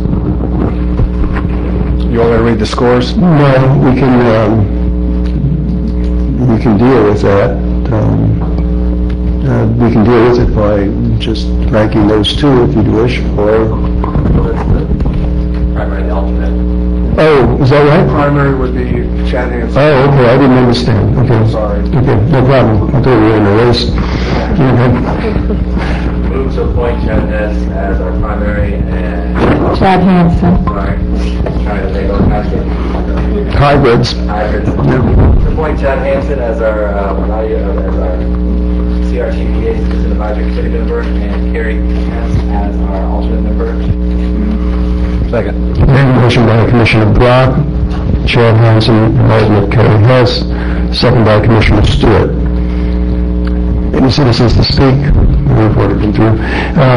Call for the motion. All those in favor signify by saying aye. Aye. Opposed? Passes unanimously 5-0. Okay, Commissioners, we got, next item number 20, is a similar process for the board appointment of a VAB member and alternate member, VAB being the Value Adjustment Board. You see the background, and I believe you've been passed out. Yes, we have. Okay, so we had 3 folks that had in the ring for this: Christine King Thompson, Ralph Thomas, and John Michael Thomas. Okay. Let's see if any of those members are in the room. Christine King Thompson, Ralph Thomas, and John Michael Thomas. Okay, so when I'm here, I'll ask the board to do that.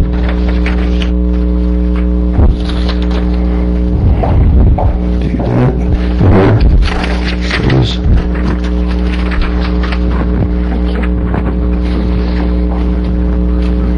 Yeah, but just they won't influence anything. We'll have to see if there's a miscount.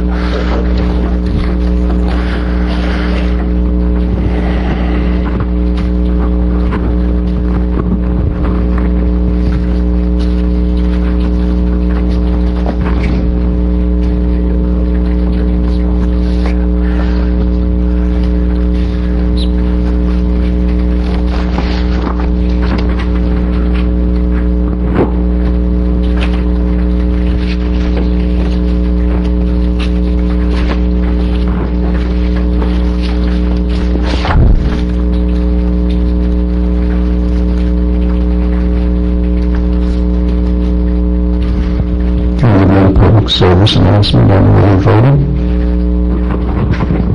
Take this opportunity. I'll take every opportunity given to me. To make sure everyone at home is aware that early voting is taking place this week, Monday through Friday and Saturday from 9 to 5 at the Supervisor Elections Office located on Cropper Highway across the street from Harvey Young Funeral Chapel.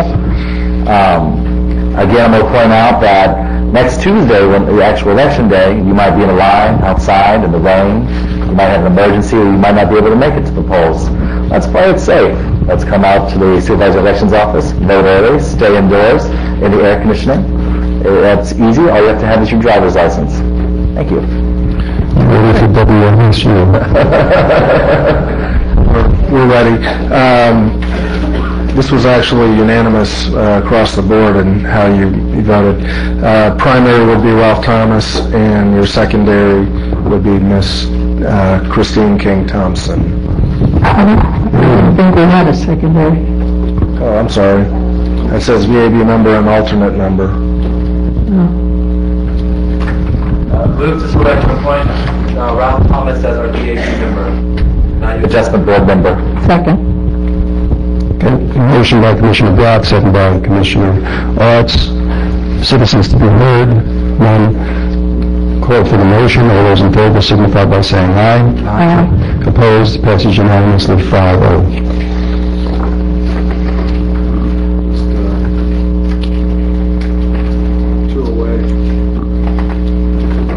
Two away from being done with general business, if you'd like to proceed. Yes, let's at least try to handle one more. Okay. Item number 21 is request board approval to issue an invitation to bid. Actually, I think this got amended from what's on your outline to what was actually submitted, so I'll go off the submitted. Request board approval to contract with Florida Environmental and Land Services, Inc. for a permit modification and approval of a task order for Preble Wish to proceed with construction of additional pilings at Rock Landing Dock. You see a significant amount of background about the recent improvements at the Rock Landing Dock, the board's actions toward getting leases there, and the noted need for there to be additional pilings. Move to approve to contract with Florida Environmental Land Services, Inc. for $2,050 to prepare and submit a permit modification for the Rock Landing Dock. Secondly, I move to approve the Federalist task order for an hourly rate of $135, but not to exceed $1,250 to construct new site plan drawing of the additional pilings at Rock Landing Dock. Also move to approve the budget amendment of $3,300. Second. Motion by Commissioner Brock, second by Commissioner Arts. Are there any citizens to speak on this issue? Are there any questions from the board? I have a question for Commissioner Arts. Back when we were doing the original dock, when I looked at adding the habitat enhancing rings around the pilings, I was told that an additional permit would be needed, or we'd have to go back and get the permit revised if those were going to be incorporated. And I know for these 11 pilings, we've talked about giving people an opportunity to bid either with or without those. My question is, for the permit, are we requesting a permit that would also allow those, or is this just for the pilings? We did not put that request into our permit modification, but that has not been submitted, and I'll bring that up with Alva Peppers to see what's required to add that component into the permit mod. If it can be included in the permit modification, it still keeps that option open, and I would appreciate it. I'll do that. Okay, any further questions? Hearing none, call for the motion. All those in favor signify by saying aye. Aye. Opposed? It passes unanimously, 5-0. One more item? Let's try. The final item under general business is item number 22. This requests board approval of a resolution to authorize the chairman to execute and county administrator to administer a local agency program agreement, or a LAP, between Wakulla County and the Florida Department of Transportation for the Wakulla County Bicycle and Pedestrian Facilities Master Plan. After the LAP is executed, staff will begin the process of selecting a consulting firm to perform the work for the master plan through an RFP, which would be brought back before the board for review and approval, targeted for September 2010. Move to approve the resolution to allow the chair to execute and the county administrator to administer the local agency program agreement for the Wakulla County Bicycle and Pedestrian Facilities Master Plan. Second. Motion by Commissioner Brock, second by Commissioner Arts. Any citizens to speak? Thank you. Ms. Pam Porter.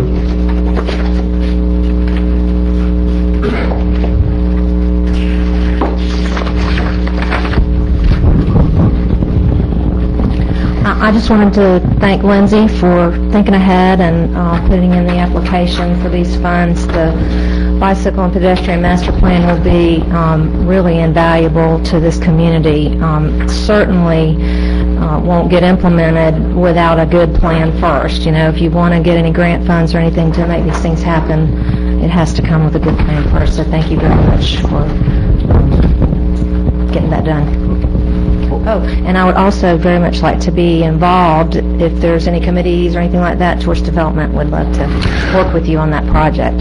Question from Commissioner Stewart. Do we have to front the money in total before we start getting reimbursed, or? The LAP agreement, I don't know if it's... I mean, it says here that we've got to front the money. I think we have to set the funds aside, but once we start getting invoiced, we can send invoices to DOT. So it's just paperwork. But you do have to show Okay. that you have set aside the money and dedicated it. And we've done that. Well, we will be doing that as part of it. And there's very... Resolution accounts for amending the budget, and it's also in the tentative budget as well. We put the funding in And there's very few of your grants that aren't just reimbursement grants anyway. That's mostly how they're administered. Okay, that's... I just want to make sure the board understands we're going to obligate ourselves to $120,000 that can't be used somewhere else during the course of accomplishing this project. Right, Tim? I mean, that's money you got to set aside. I know it's paperwork.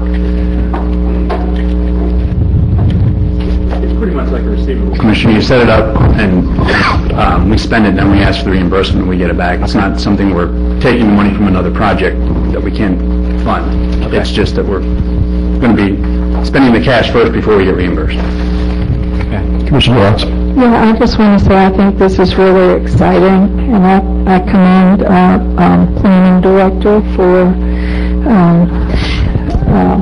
applying for this. I think we, as a county, have really been making great improvements in our long-range planning, and we have a number of master plans that we're working on. This is one that is especially important to me, and I note that our new representative on the CRIPTA Citizen Advisory Committee wrote a letter of support in 2009 for this, so thank you. And Lindsay, my recollection on the CRTPA, that they were helpful in advancing this as well. They were. This was initially going to be a year out from now, and Other funds have been freed up through other projects, including the Mahan Drive expansion. So what they were able to do was take some of that funding and get this project bumped up a year and expedited. That was, okay, we have a motion and a second. Call for the motion. All those in favor signify by saying aye. Aye. Opposed? It passes unanimously. At this point in time, we're going to enter citizens to be heard.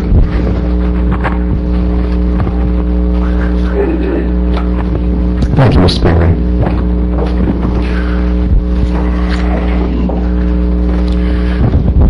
Ms. Jeannie Cooper.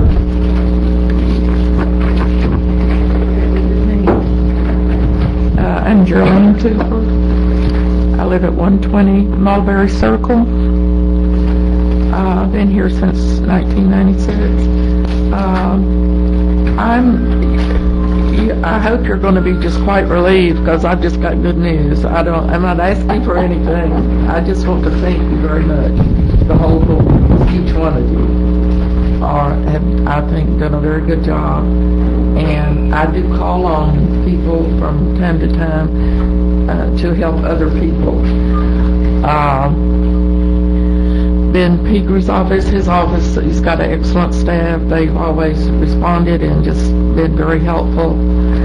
And it's so nice to see people out in the community helping others.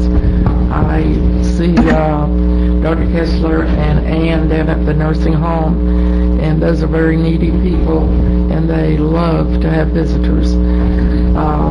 I have done work for the VA office, the housing, the library, and the food banks. That's the people that I try to help and work for. In fact, I'm leaving here to go to First Baptist. We have an excellent food bank there. Many times we serve about 45 people. We have a lot of hurting people here in Wakulla County, and I know you know that. But some time ago I went to Weewahichika with Miss Lenartz. You remember us going down? But since then, we've come a long way, and we have many more food banks here now, and it serves the people. One of the main reasons I wanted to come here is just to thank you and acknowledge people that have really helped me just personally. I have a VA claim in with the veterans, and recently I've been able to get very good response from that. Alfred Nelson, he has been outstanding and guiding me in the right direction and getting some positive answers for me. My son and I were able to go to St. Pete before a judge, and that was just so helpful, and I do believe that it's going to come out in my favor. And also, when Alfred stepped down and went to housing, well, J.D. Johnson came aboard, and he has done just some outstanding correspondence and guided me, and he's just been excellent. Is my time up? 3 minutes? Yes, ma'am. I was going to make it short and sweet, and I just want to thank you. Thank you very much, all of you.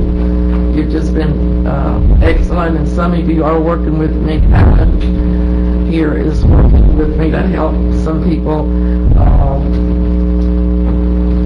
The library, Doug Jones, outstanding. I've been enjoyed working with him. And also Scott Joyner is there now, and he's doing an excellent job there. I just wanted to say thank you to all of you kind folks. Thank you. Thank you for all your good work. Thank you. Ms. Florine Williams.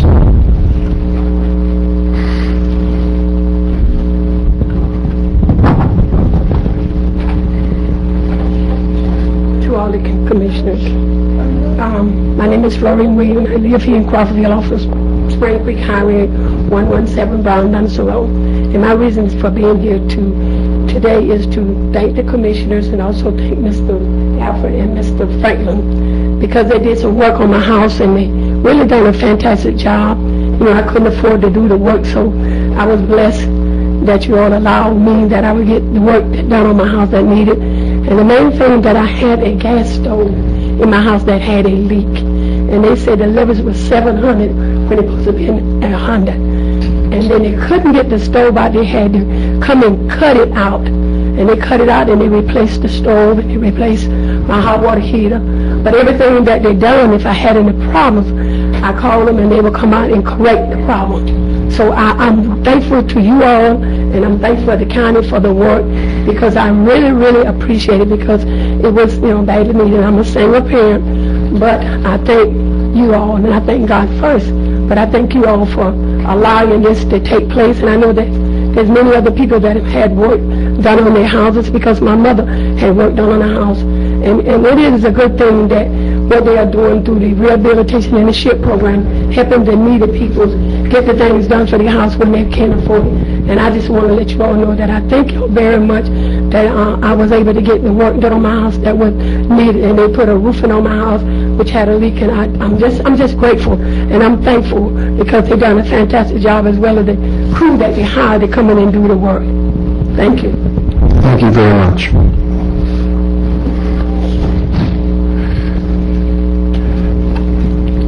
Ms. Pam Portwood, and ask the people that have PowerPoints that they go up and put them in, and if they're not already up by Jessica.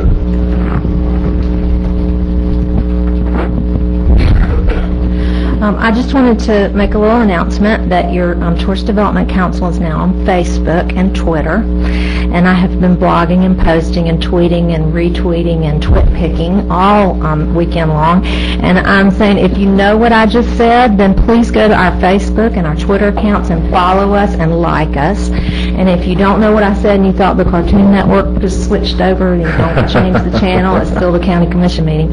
I also wanted to, these other two people inspired me. I have had to ask my council as well as some citizen volunteers for some things lately to very hurriedly put together. And so I want to thank Paige Colleen and Cherie Miller for working hard on a centerpiece for the county to use at an upcoming luncheon. And Sue Damon, who has put together the most beautiful photo collage for the council to use at our trade show booths when we go to trade shows. It's a beautiful display of photos that she put together for just because. So thanks to those people. Bye. Pam, before you get away, I know it's not appropriate for us to speak at Citizens Be Heard, but you mentioned you have a Twitter account, and what would that be? So people can Visit Wakulla. It's Visit Wakulla on Twitter and Facebook and on the web, so it's easy to remember. Thank you. Mr. Philip Voss. Step down and see if you back that down. Mrs. Stephen Fultz.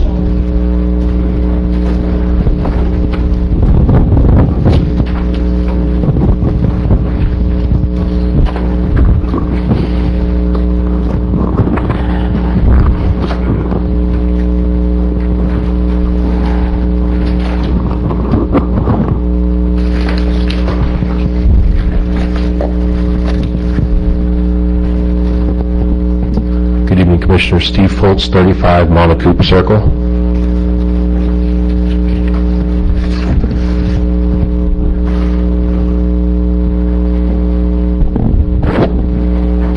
I have a PowerPoint. I call this manipulation, deception, omission, and ethics. The administrator's written response to the BoCC on July 26, 2010 says, any allegation with impropriety in this regard are completely unfounded and without merit. I take and have always taken great focus and care to provide the utmost in ethical and professional public service to the communities I have served, and in particular Wakulla County. Nothing about the purchase of my home would contradict that record of service. As a result of these allegations, and to reassure the citizens of our county in this matter, I have sought and obtained from the Florida Commission on Ethics their informal opinion concerning the subject transaction. Mr. Dan Carlton of their office, staff attorney, has verbally committed to me what I've already stated to you. Nothing inappropriate nor unethical in regard to the purchase of my family home in Wakulla County occurred. When I received from his office his formal opinion, as I requested it, I shall forward same to you also. This is the last paragraph of the letter he sent to the County Commission. 2 weeks ago, the administrator received his response from Mr. Carlton. Did he forward it to the BoCC as he indicated that he would? No, I don't think he did. This might be why.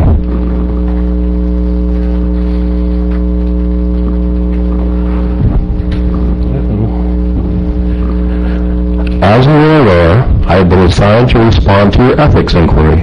During the past few business days, other people have contacted the Commission expressing their concern that additional facts exist which would suggest that the real estate transaction upon which your inquiry is based may have been less than arm's length, not based upon fair market value, or influenced by some quid pro quo arrangement. During our telephone conversations, I was considering the inquiry only in terms of whether or not there would be a potential violation of Section 112.313.3 Florida statutes and or Section 112.313.7a Florida statutes. However, it now appears that your question may implicate the provisions concerning solicitation and acceptance of gifts, receipt of unauthorized compensation, misuse of public position, and potentially a disclosure of information not available to the general public. Because of the nature of those provisions and because the Commission has not rendered an opinion when the facts are in dispute, I will not be able to provide an opinion on your request. Seems Mr. Penry didn't disclose all the facts to Mr. Carlton when he had his conversation with him.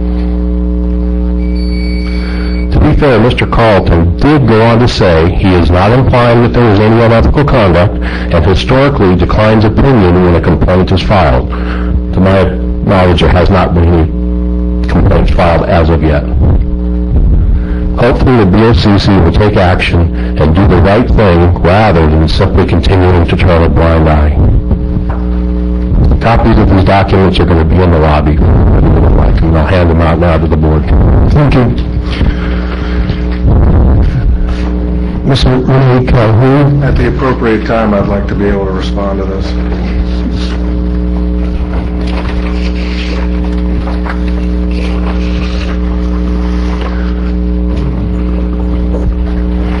Steve. Thank you.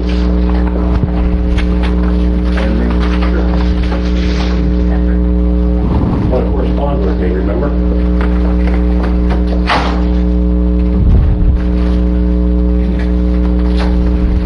We need to sometimes set up and call somebody else while you're setting up.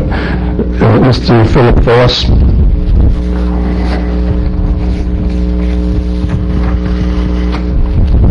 I'm Philip Voss. I live at 59 Summerwood Drive in Wakulla Station.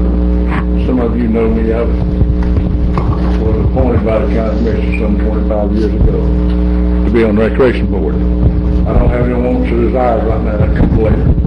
I want to make you aware of some things.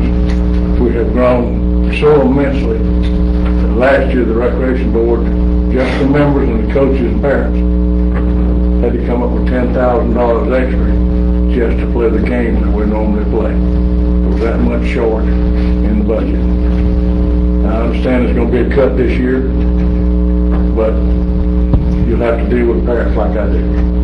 I just beg of you to look at it closely. It's grown so much. We now have 4, 5, and 6-year-olds playing soccer to the tune of 300 and something.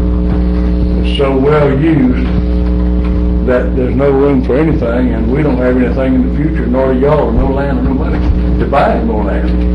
We need badly a park in the north end of the county.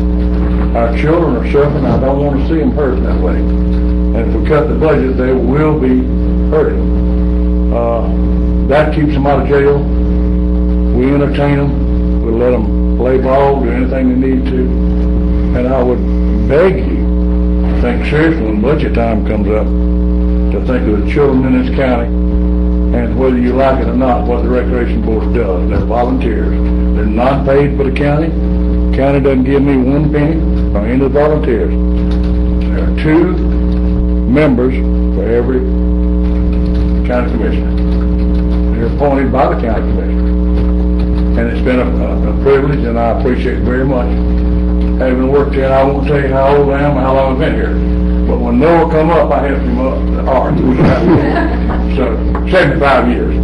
But it's been a pleasure. And thank not of me or the other board members, but please get some store to our children. Our youth need it. And don't stick it in your shoe and walk away with it. We've got to have it. We've got to keep our children entertained. And I'm just going to take 10 cents and knock off it. Thank you. I appreciate you even listening. Thank you, Mr. Voss. The citizens that want to speak and citizens to be heard, please fill out a citizen card. Mr. Neal Calhoun. Commissioners, my name is Renee Calhoun. I live at 211 Bettywood Circle. For months now, I've made repeated requests for documents. On June 23rd, I made 2 requests for documents. Ms. Dekel called that day and informed me that she would not do any search for records until I gave her a $112 deposit per request, plus $150 an hour for the county attorney to look at all the requests, and $75 an hour for expired technology time. On June 25th, Ms. Dekel informed me that some May requests were ready. It was a huge document dump. Also that day, she lowered my deposit amounts to $60 per request. Hoping everything I was looking for was in the document dump, I was shocked to find attachments with hundreds of pages of documents I didn't request. So it took me almost 2 weeks to sort through the documents and to make sure all my requests had been fulfilled, and sure enough, they had not been. On July 12th, I left a $120 deposit for 2 requests.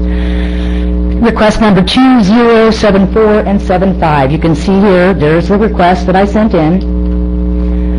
There's another request. Oh, am I hitting the wrong button? Oh, no, I turned it off. Sorry. I should have just hit this button. The right side. Okay, there are the 2 requests. You can see down at the bottom, there's the timestamp and the date that I sent them.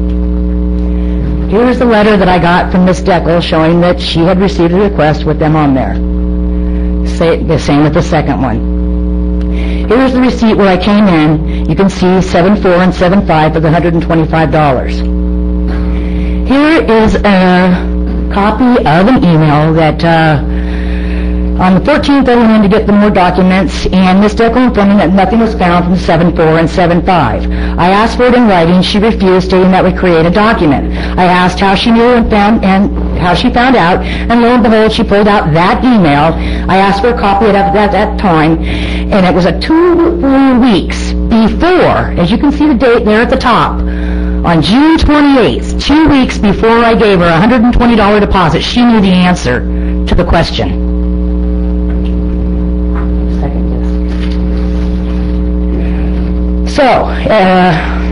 So then she had told me nothing was found. On July 14th, I used the same $120 deposit for another request from May and one from June. Request 201077 and 72. After waiting 2 more weeks, I called Ms. Dekel, and she said Ms. Encinosa had not given her the documents from the May one. So I called Ms. Encinosa that day, and she did not know anything about the request. This last Friday, Ms. Dekel called and said my requests from July 14th were ready. This morning I went in and received 3 pages of documents after producing my own records. Ms. Dekel had to finally admit she had processed the wrong document request. As you can see there's my original, there's what she had. I asked for 7277. She didn't give it. There is the 45 cents I had to pay for a $120 deposit. There, I asked for 7277. She did a 76 and 72. And there, once again, on June 28th, Ms. Dekel knew the answer to the questions for the documents. Don't forget, this is the same person that illegally released Social Security numbers, and now this. Thank you. Mr. Michael Bartlett.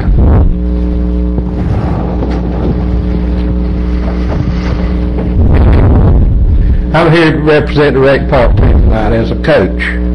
Been involved out there for going on 16 years. We cannot afford no more cuts out here on our children. We need to upkeep. The children are important in this county, one way or the other. I'd say 85-90% of the people in Wakulla County come to our rec park. It needs to be upheld. It needs to be took care of. The cuts can be found somewhere else. I mean, you look in the paper and I see different things that I could see where we could get enough money to keep our seasons like we need them out at the rec park, whether it's baseball or football, soccer or whatever. I mean, these children are important. They are up and coming generation that we have to look up to, that we have to stand there and be a symbol for, and that we need them to have a right to be able to play and have experiences like their forefathers had in our rec park. We can't keep cutting the rec park. We can't do it. Those are our children. Those are the future children of this county. And, you know, I see as a coach that we are the ones, that we face the public. I face the mom and daddy. I face the mom and daddy and the grandpa and the grandma and the uncle and the aunts. They're standing on the sideline wondering why their football season has been cut from 10 games to 6 games. I'm that one that faces that, and the cost of the playing went up $40 to $50 since I first started out there on a child. You know, we've got less for our money. The bottom line, we're the ones that face the public. I'm the one that gets faced down. What's going on? Where's the games at? Why is it not like it used to be? You know, and my point is these children are important. This rec park's important for our kids. Everyone I'm looking in this room, I can see several folks in this room right here. Their children's passed through that rec park. Their grandchildren's passed through that rec park. Their great nieces and great nephews are passing through that rec park. And it's a concern. If we keep taking and taking and taking from where the children are at, this is where I'm at. We can't keep taking from where their rec's at. Well, they have someone that can be a mentor or leadership with them to keep them off the street. You know, and lead them in the right way. You know, we as coaches are concerned. I volunteer my time. I love it with all of my heart.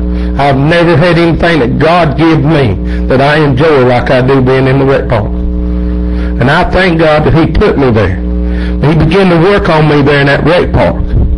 He made me who I am today, a God-fearing man, through those children. And those children need to keep that standard up out there. We need to keep raising the standard out there. And we need to, you know, it's important for Wakulla County as a whole to know that we have to keep that money coming to the rec park where it needs to be coming at to help keep these children getting their seasons, whether it's any sport they're involved in. I love Wakulla County. Been here all my life. I'm 51 years old. And I love this county. And I love the children. I love the forefathers. And I tell you, we can find another place to cut, then we can go into the rec department and cut it. We need to keep that money coming, and we need to meet the goals there. As a concerned coach, parent, and grandfather. Thank y'all. Thank you. I'm sure the board appreciates and thanks the volunteer work of the rec board members and the volunteer work of the coaches. Thank you for their time and leadership to our work. Steve Calhoun.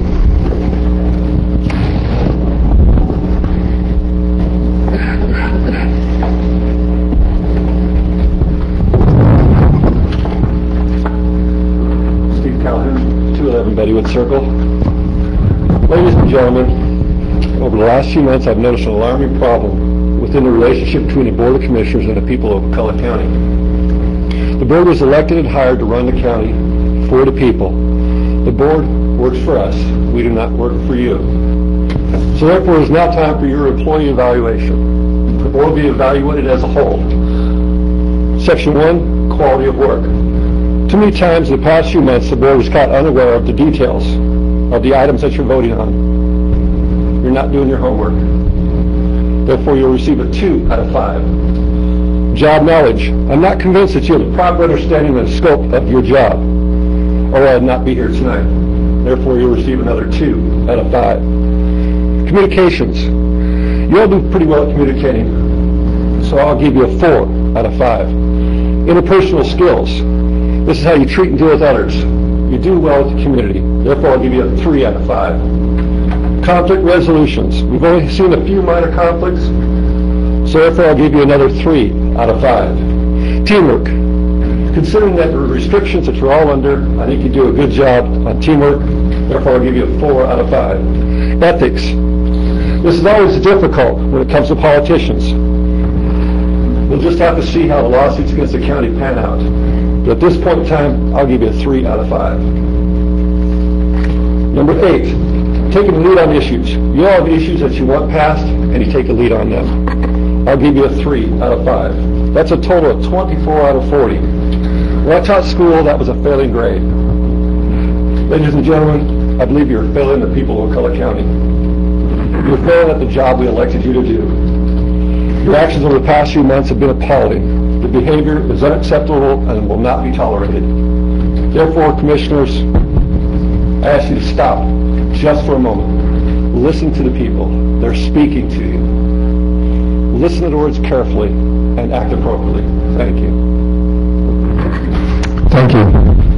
Larry Roberts. Thank you.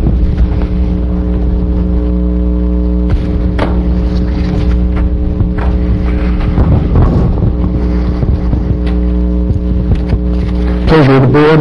Continue. Okay.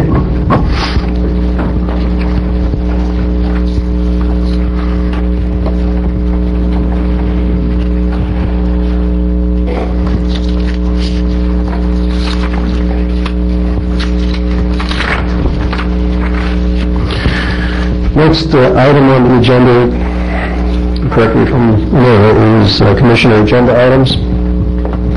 Good. Okay. That's me. I have 2. The first one is to request board approval to schedule a workshop to discuss questions concerning the county administrator. This was originally brought to the board along with B, the second item at the last meeting, but was pulled in deference of a commissioner who was not here. So this item A and item B, item A has to take place before item B in order to have a discussion with the board. Item B is a special meeting for the annual performance evaluation of the county administrator, which, according to Florida statute, is supposed to take place in the sunshine.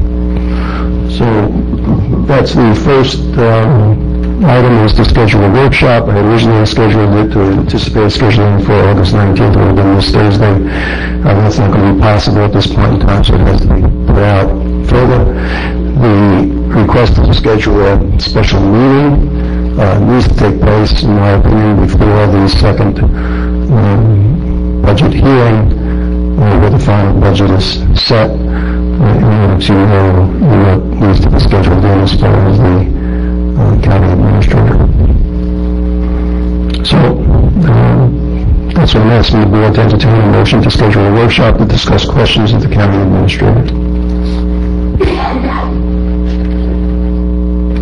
Well, I will pass the gavel. So I'd like to make a motion to approve the schedule of a workshop to discuss questions of the county administrator, and set a date that would be as soon as possible to allow the subsequent annual performance evaluation to take place. Second for discussion. Second by Commissioner Arts for discussion. Commissioner Stewart. Seconded by Ms. Arts. Okay, we have citizens to be heard? No citizens, okay. Ms. Arts?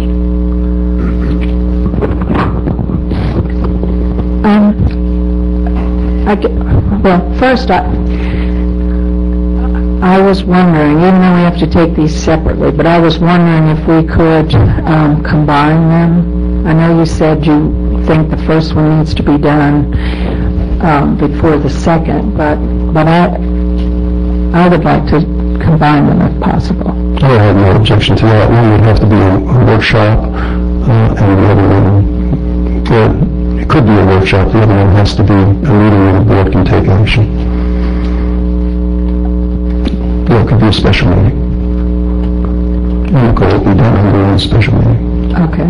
To me, it would be better to have it as one. I don't know how to do that. And I guess for the first one, I would like this. The issues you've raised in the first one aren't very specific, and I would like to have a lot more specificity about what the issues, what the questions are that you want to see discussed at that meeting.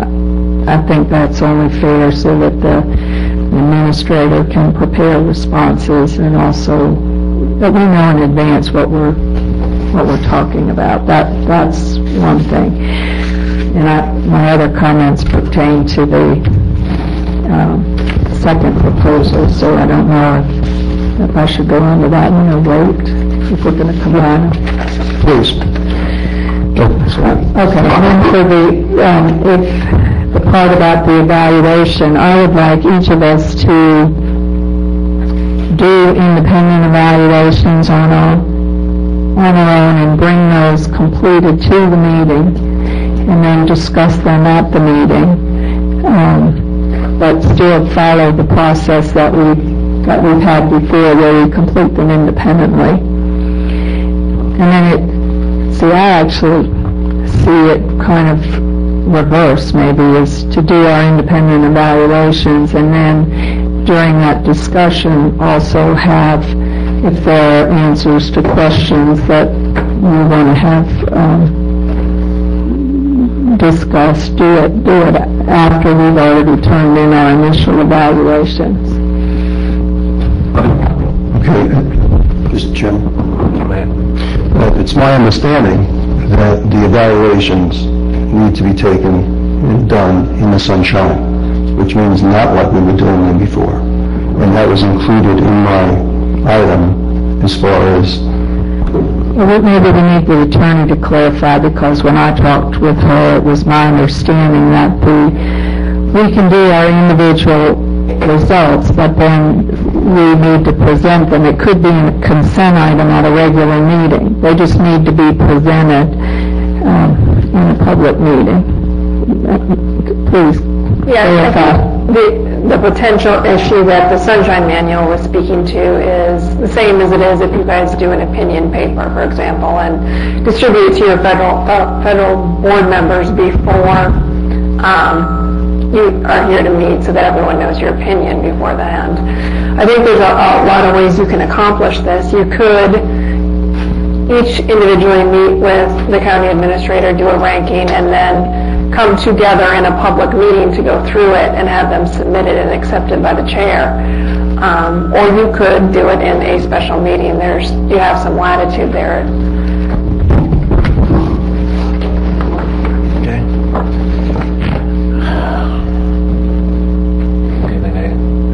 Will you anticipate the difference between the workshop and the special meeting?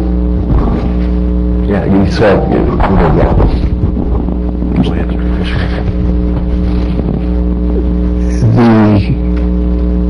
One of the items, one of the things that I spelled out was that in the evaluation process there would be no citizen input.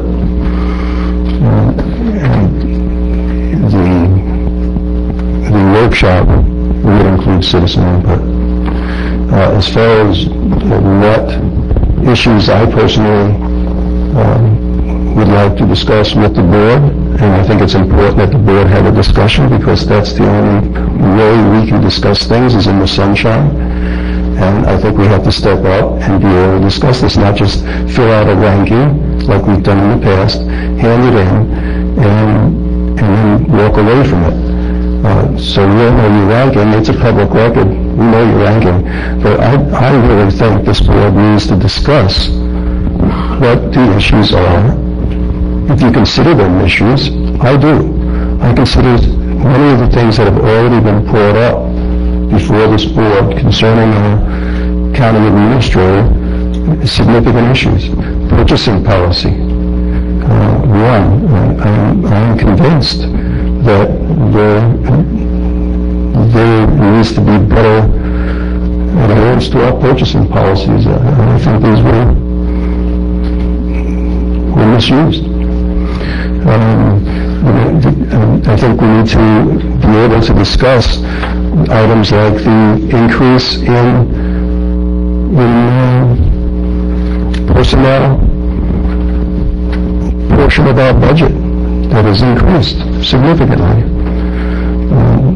I think there has to be a give and take on these issues, and for the board to have a dialogue with each other and sure hear the county commissioners, county administrators' input, but I think the board needs to dialogue and ask questions and discuss the issues.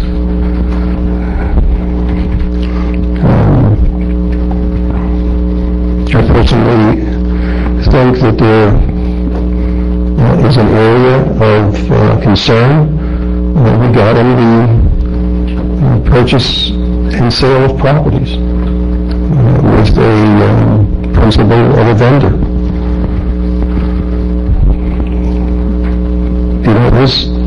I can, no bid contracts recommended by our administrator in the aftermath of having this type of relationship. Recommendations to go out and rent an annex for housing on expectations of monies that we're going to receive. And, it's like, well, we're going to need this. I personally think that we have room to accommodate in the office space that we have. If you walk through our offices, you'll see how much wasted space we have now. I'm concerned about the archiving of our county records.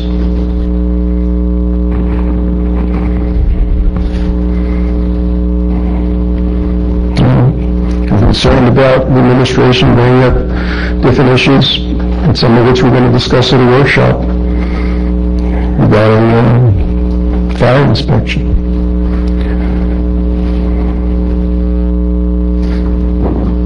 I have a lot of concerns.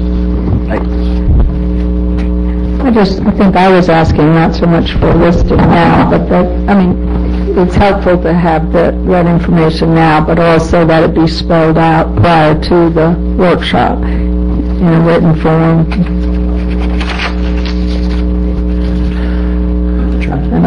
I'd support one special meeting.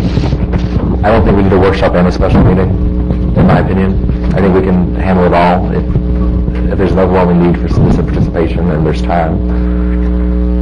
Mr. Kessler, if I may, I had asked for an add-on item. It goes along with what we're talking about. If you would allow me to interject this now, maybe it can resolve. I just want to make sure I'm doing it at the right time. And if it's not the right time, then I don't want to do it now, but we can dispense with this motion and then move on, and maybe this becomes a moot issue. I don't know. Pass the gavel to me and the motion's on the floor. I want to dispense with this appropriately, but with the understanding that this other may make this a moot issue. So I guess the right way to do it is to dispense with this first, because I'm going to go down another road. Is that okay? Make a motion. Yeah, I'd like to see action on this motion. If need to, the board can come back to this. Okay. So, where do we stand with the motion right now? Would you restate what you want to see done with what you've heard? Okay, I'll rephrase my motion then. My motion is to have one meeting, that there would be I would prefer to have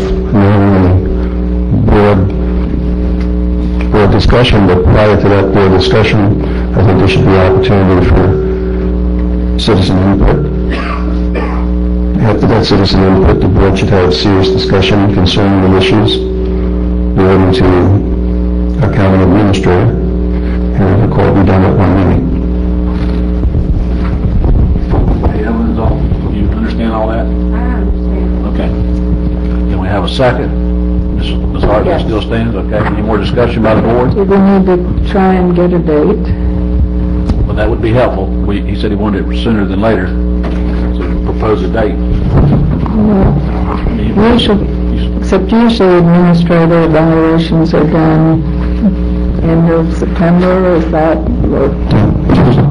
It's intended to be done, it should be done in my opinion prior, because that leads to the administration's impact on the budget. So I would like to see it before. September 9th at 5 p.m.? It's fine with me. No. No, that's solid waste and MSBU. Oh, wait, sorry, I read this wrong. No. September 9th at 6 p.m. we have a solid waste, so we're doing it at 5 p.m. Let's be starting. We're at the community center. We're doing the solid waste MSBU and the fire MSBU, aren't we? At 6, and you're doing it at 6 because we didn't want to start at 5 because court has to wrap up. Because of the court. I don't have a calendar, Jim.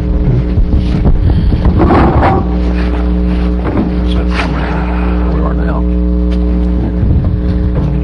mean, we can pick a day that's, Mike, what time is out of the ordinary. What time are you done with? Could you get here from school? I can be here for the next week or so by 4. And then after that, 5 o'clock is the earliest. So if we advertise after the, what's happening here? I have a meeting that night. Okay. But that could work. How about the September 24th? Would that meet advertising requirements? September 24th? I'm sorry, August 24th. I can actually turn on my phone. A week from tomorrow. On Tuesday the 24th? Yes. Okay, that's an election day, and I'm on the canvassing board, so I'm busy that evening. Yeah, well, I'll be busy for the primary. I'm sure we're all. How about the 31st? Can that work for everybody? 24th. 31st work? How about September 2nd? Okay, at 5 p.m. Is that good for everybody? Okay. We'll include that in the motion to be set at 5 p.m. on September 2nd.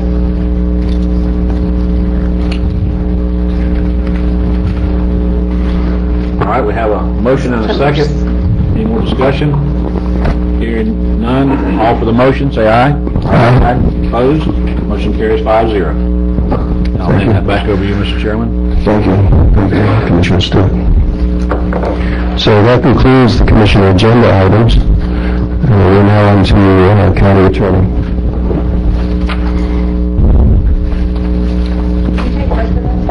Oh, I'm sorry. What happened? I'm sorry.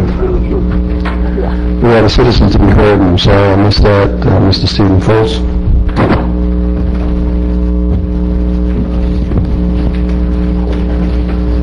I'll make this brief. I just wanted to be sure Steve Foltz, 35 Montecoupe Circle, the citizens will have an opportunity to speak to this in what was just passed on those two issues. That was my concern, is 20, the second one. No citizen input, and I want to... I believe we have the opportunity for citizen input first, and then once the board starts its discussion, there will be no further citizens. Outstanding. Thank you.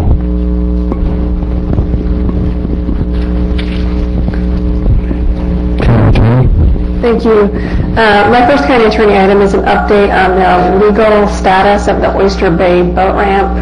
I know this seems like the never-ending agenda item, but it keeps getting actually deferred because of the lateness of our last few meetings. In essence, we have a boat ramp down at Oyster Bay that is partially on private property and partially in the county right-of-way. And we are seeking a solution and more direction on how to remedy that situation. The agenda item goes through a few alternatives that are open to the board. I'm not going to really discuss 1 and 2 at this point. I just put those in there in the interest of full disclosure. Number 3 is really where I'd like to focus. The county attorney's office has had preliminary discussions with Mr. Cornegay, and he indicates that he'd be willing to provide the county with an easement if the county agrees to provide some liability insurance for him, so that could become a county boat ramp. In the past, you guys have looked at this issue. There are, if you look on page 3 of your agenda item, there are some estimated costs that would need to be put into to rehabbing the boat ramp. There have also been concerns raised concerning the lack of parking, and there have to be some additional channel markers. What we're really asking for at this point is just board direction on if you want us to continue to try to negotiate with Mr. Cornegay. Obviously, that would have to come back to you all for acceptance regardless of what terms we come to. I move to direct the county attorney and staff to negotiate an easement agreement granting public access to the boat ramp and the boat basin, and a budget amendment will be necessary to provide funds within Parks and Rec budget to fund improvements and maintenance to the ramp.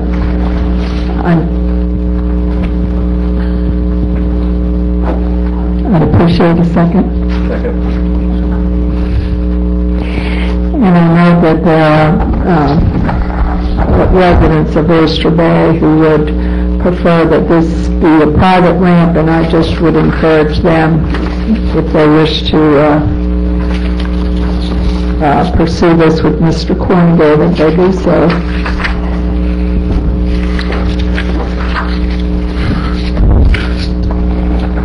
So can you repeat your motion, please?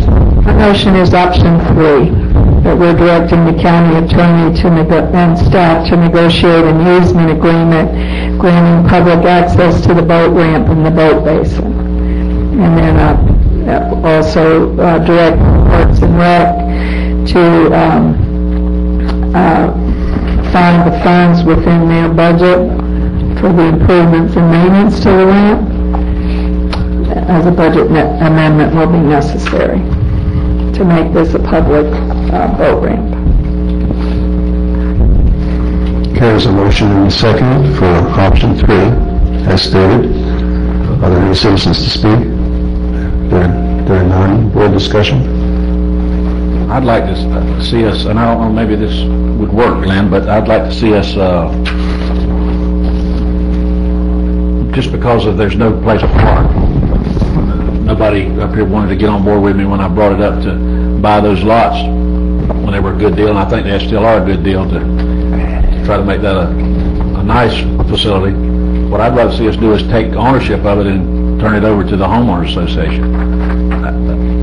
I mean, I don't want it otherwise, because it's no good to us. It really isn't, unless we can buy those lots, which we don't have the wherewithal to do that now, so it's not a good idea anymore for that reason. Well, I would like to postpone any of those kind of discussions, and we have 3 options here, and the third option is the only one of them that really seems acceptable to me.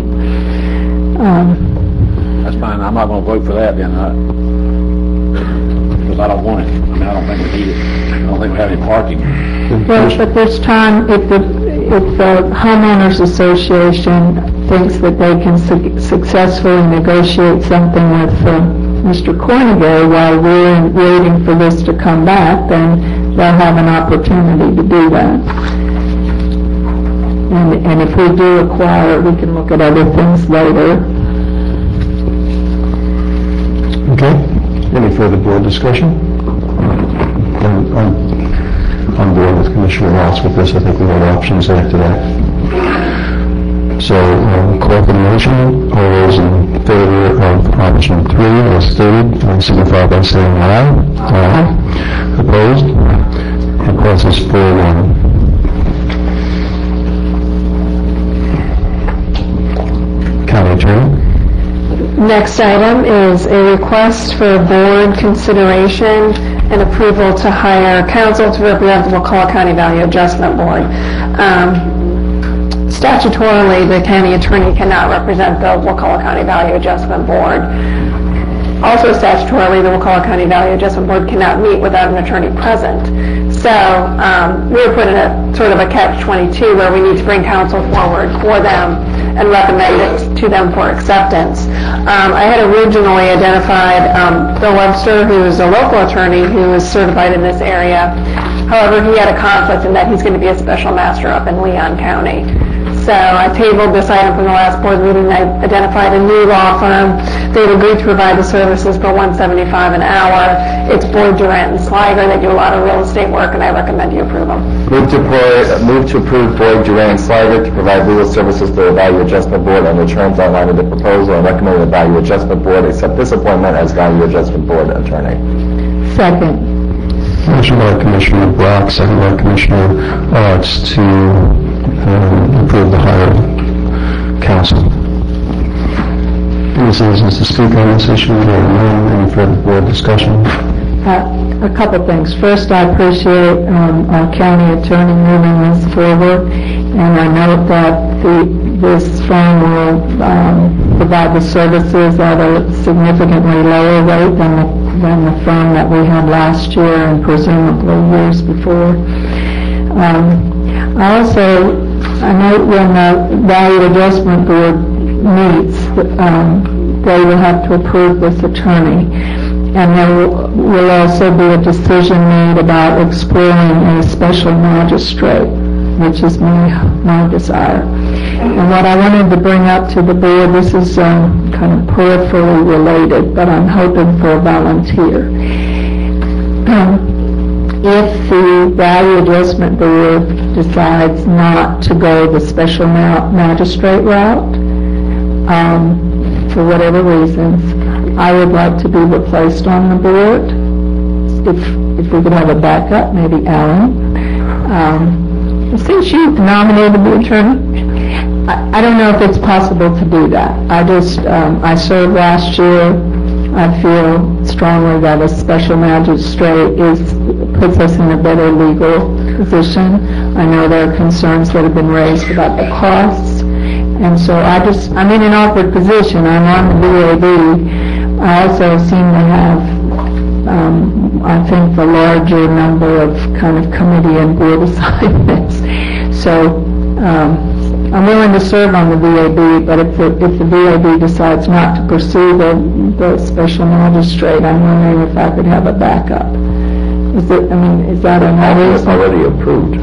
No, George and I are both serving on it. Question for the county attorney.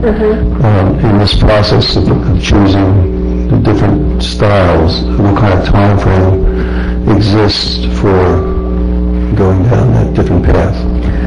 As far as the magistrates, I would think that's one reason we pushed this item forward, because I would think the Value Adjustment Board would want to meet as soon as possible, because they are going to have to select magistrates. You actually have to select 3.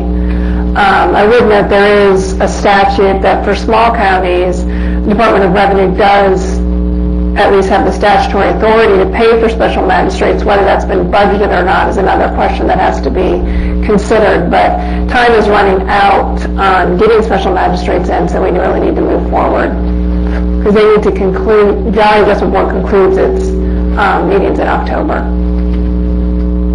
Now, that said, there are Department of Revenue approved magistrates, so it's not really, you don't really have to go through a procurement process necessarily. You could choose off the list. And it's the Value Adjustment Board that... Yes, the Value Adjustment Board needs to do that. Then the magistrates make the decision, not the Value Adjustment Board? The magistrates make, they hold the hearing and they make a recommendation to the board for the Value Adjustment Board to act on. But they are chosen because they have expertise in, either appraisal or exemptions and classifications, or, and I don't know the third area, but there's a third area. And how much does that cost? It's negotiated separate. It's an hourly rate, and oftentimes you pay them to be on standby. even if you don't necessarily have that issue coming up. But like I said, if the money is budgeted, Department of Revenue does pay for that for small counties. Whether it's budgeted, I don't know. The attorney will look into that. Yeah.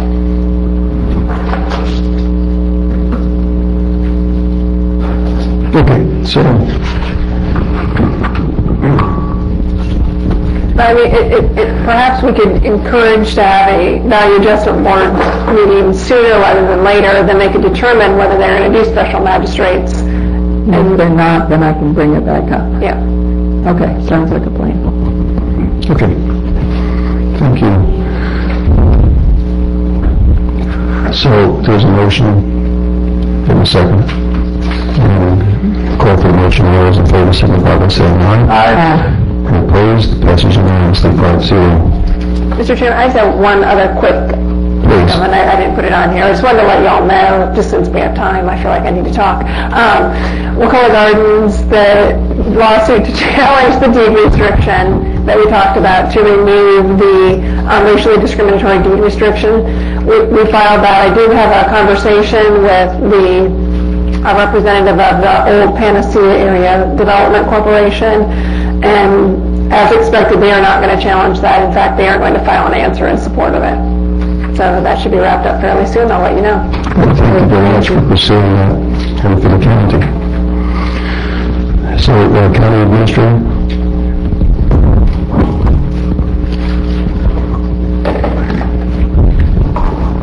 I have a few comments.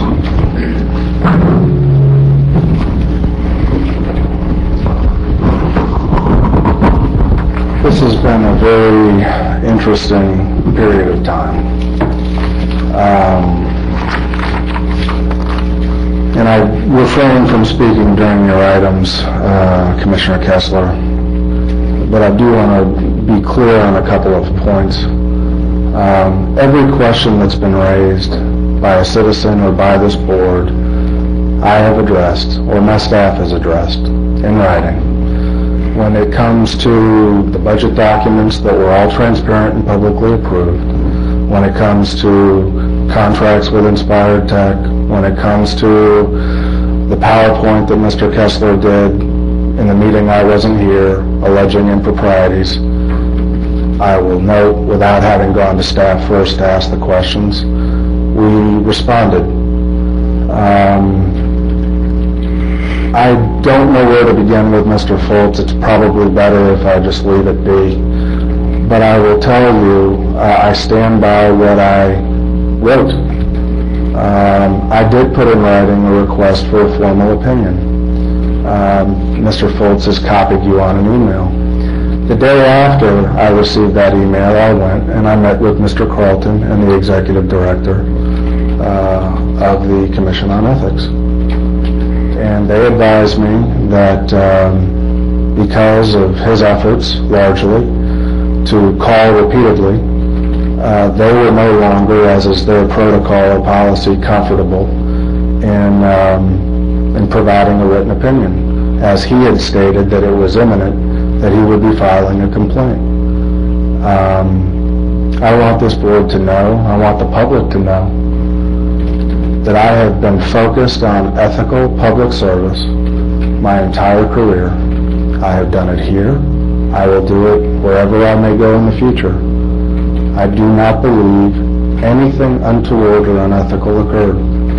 I do believe that I have responded to your questions, and I do believe there is a defamatory and an ugly set of politics afoot in this chambers and outside. And I want you to know it is having a negative impact on your staff, on me, and our ability to implement your policies. I've tried to talk to you individually about this repeatedly. I've expressed my concerns to the attorney. I've expressed my concerns to the insurer, because I think that there are some workplace issues. You know, when a Steve Fultz is escorted by a commissioner through secure areas in our building to take photos of existing staff at their desks, regardless of the reasons, I think that creates, or what was reported to me, it creates a concern by your staff. Not me, maybe I'm the target, but by others. I have had double-digit employees come to me and say that they've gotten outreach from Mr. Foltz demanding to know, you can tell me something's wrong with that Pingree, and it just stinks. I have done everything that I have done as transparently as I can. I stand by my staff. I stand by my mistakes. I own up to my mistakes. I'm not fearful of the Commission on Ethics. I'm not fearful of workshops. But I do want you to know that this environment that we have is untenable. It is unsustainable. And it is harmful to implementing for the citizens what we want us to implement. And you need to be very cognizant of that, regardless of how many workshops you may have. Thank you. Thank you. We will take a 10-minute recess.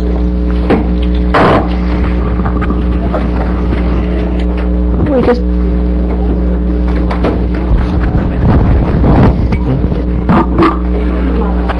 If there's anyone in the lobby, please notify them to come in.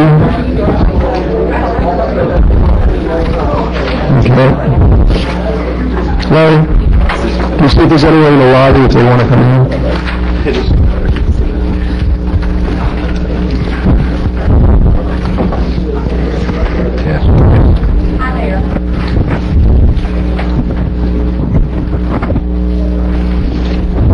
Okay, we're going to begin the last of our items, which are discussion issues by commissioners. We have one listed on the agenda, which is Commissioner Brock's discussion regarding November board meetings, and then followed by a request from Commissioner Stewart. Commissioner Brock?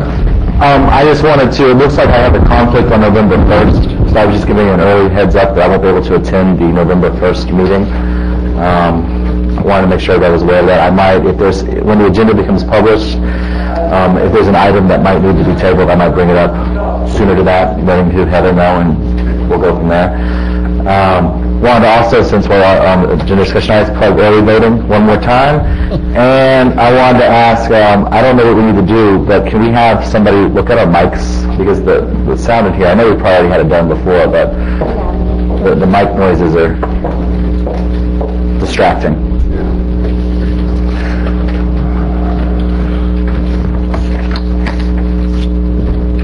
Okay, I was handed a card. This under discussion items, if there's no action to be taken, there's no room for citizen input on the commissioner discussion items as we've worked it. Okay? Okay, thank you, Commissioner Brock. Commissioner Stewart? Okay, thank you. I added this item. I'm going to tell you, I'm going to take my time here, and hopefully it'll make sense, but I want to go down this road carefully. I've lost a lot of sleep the last week over what I'm about to talk about, and I want to make it very clear to the public and to the board that I have valued Mr. Pingree's counsel, and every time I've ever asked him to do anything, he's been quick to do it. He has my complete utmost regard for his profession as a professional. I think he's a good employee. With all that said, I want to make sure that that's understood. But I want to say this, that I think it's now time, and I've talked to Ben about this. It's not a surprise to Ben, that it's time maybe for the county, not maybe, it's time for the county to go down a different road.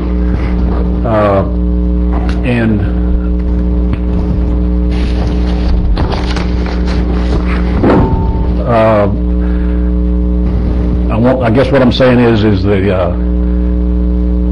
is, when I say that, sometimes upper management, and he's been our chief executive officer of the county for now 4 years, and a lot of things have happened. We've seen the county come, he's helped usher the county into, I believe, the 21st century with the way we do business. Things are documented now. I mean, I know because I used to be here before Parrish Bartlett was here, and even back 2 or 3 county administrators before that, and I know how far we've come. But sometimes, you have to change course, and I think it's time. I've talked to Ben about it, and I think that time has come that we need to change course with a new county administrator. And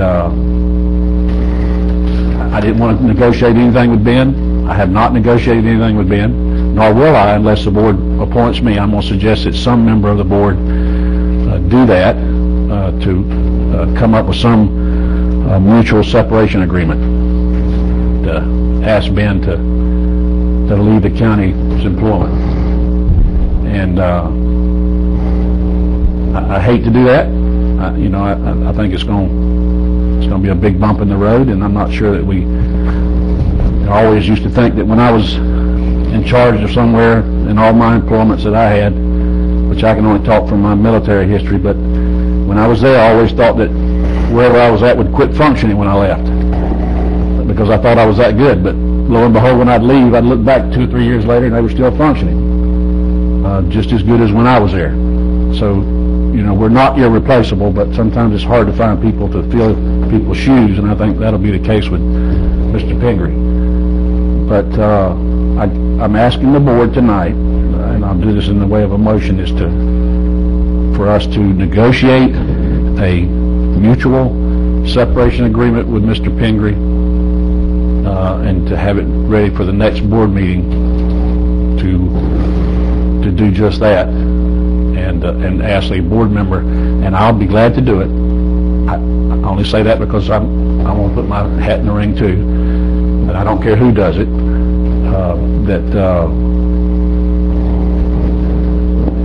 That we move forward with that. That's my motion.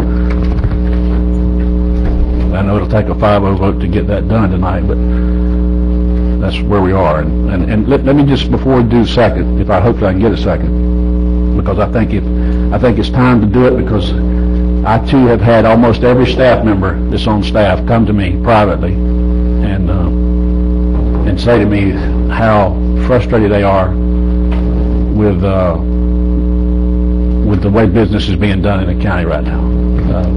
Call it politics or whatever you want to call it. It's ugly. It happened the other night here at this meeting. It's mean. It's ugly, and we need to get past that. And I count myself in that too. But we have got to get past this mean and ugly with the PowerPoints. It has nothing to do with PowerPoints. It has to do with how they're presented and the information that's presented in them. And we have got to move past this, and we got a lot of things to do. We have just sort of, over the last 6 months, we just sort of ground to a halt. I know, because the things that I asked to get done aren't getting done because the staff is so busy. It's just become this big cloud over that whole staff, and we can't get anything done. We're just not functioning. And the 5 of us have got to work together. It don't mean we're always going to agree, but the people I value the most is those guys sitting over there, the staff. And do they always get it right? No. Will they always get it right? No. They're going to make mistakes, and we're humans. But here's not the place to air that dirty laundry. I disagree strongly that this is a place, and the way we've been doing it, I'm asking the public to, if we can get just past this chapter in our history of county commission and doing business in the county and move forward in a more agreeable manner, then that's what I'm looking to do for the next 2 years that I'm here. And whoever ends up being the new board, I don't know who that's going to be, whatever 5 is sitting up here after November, that we got to work together. And and that's what I'm asking. So Mr. Pingree in agreement with this, and I don't want to put words in Ben's mouth. I'm going to ask Mr. Kessler if you'd let him speak after we get a second to reaffirm what I've stated here, and move forward from there. And, you know, the quicker we can get it done, I think the quicker it'll be for the county, and then we can start negotiating how we're going to fill that position. So with that said, I just need a second to move forward. Second for discussion. So there's a motion by Commissioner Stewart. Could you repeat your motion, Commissioner Stewart? To have a commissioner negotiate with Ben a mutual separation agreement for his leaving the county, and have it ready by the next board meeting, and we can move forward from there. And it's seconded by Commissioner Arts. If any citizens want to speak to this issue, they have the opportunity to do so if they fill out a citizen to speak card.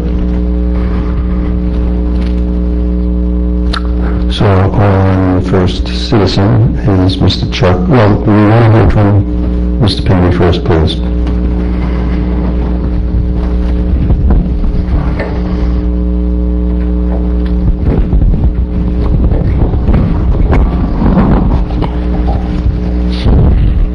I am so very honored and proud of every single thing, the good and the not so good, that I've done in this county. I am so exceptionally proud of the team that exists on your staff. And I know you know this, but our capabilities, our processes are very different than what I found just less than 4 years ago. This year has been extremely difficult. I've never seen a board like it. I've never seen an environment like it. And I've navigated it the best way that I can.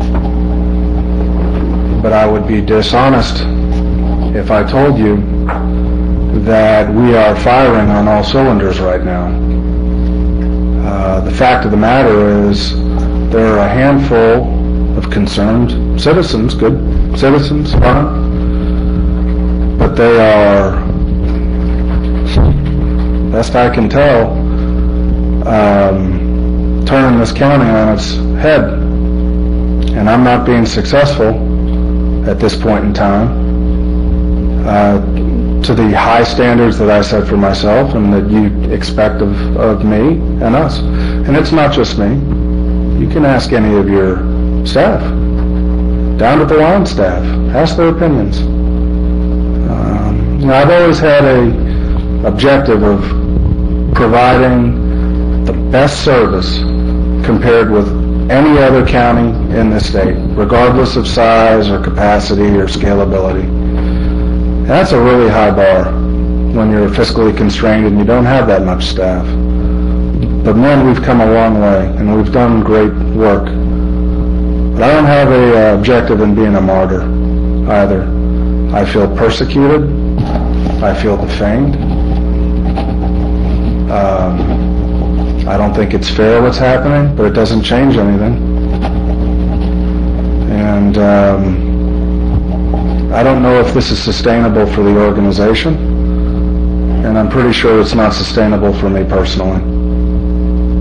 3 more months of antagonism and beratement that I don't think is justly deserved. I'm trying to be somewhat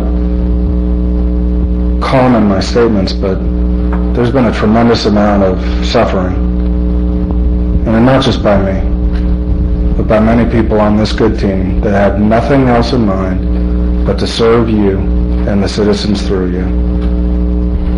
And this is not high on my list of priorities, but I agree with Commissioner Stewart that an organization is the most important thing. I've always operated by the rule that we are replaceable, all of us. And I've always tried to train staff to be ready should that come.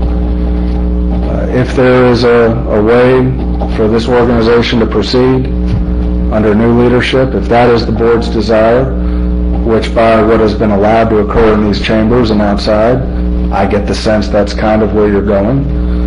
I just as soon move in that direction with you if I can protect my family in accordance with my contract and what I've been experiencing. I do not find this to be an unfriendly motion. I find it in some ways to be a little humane. Thank you.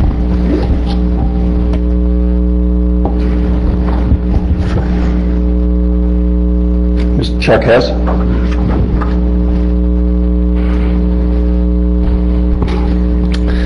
So, Chuck Hess, I'm speaking for myself tonight. Basically, you know, I come to the county commissions. I've been coming to these meetings for 6-7 years now, regularly expressing my opinions. And you know, Ben's tenure here has really improved the county, and it's just light years ahead of where it was before he started. And while you know, there's been lots of comments and lots of things happening here, what I would like to see before we just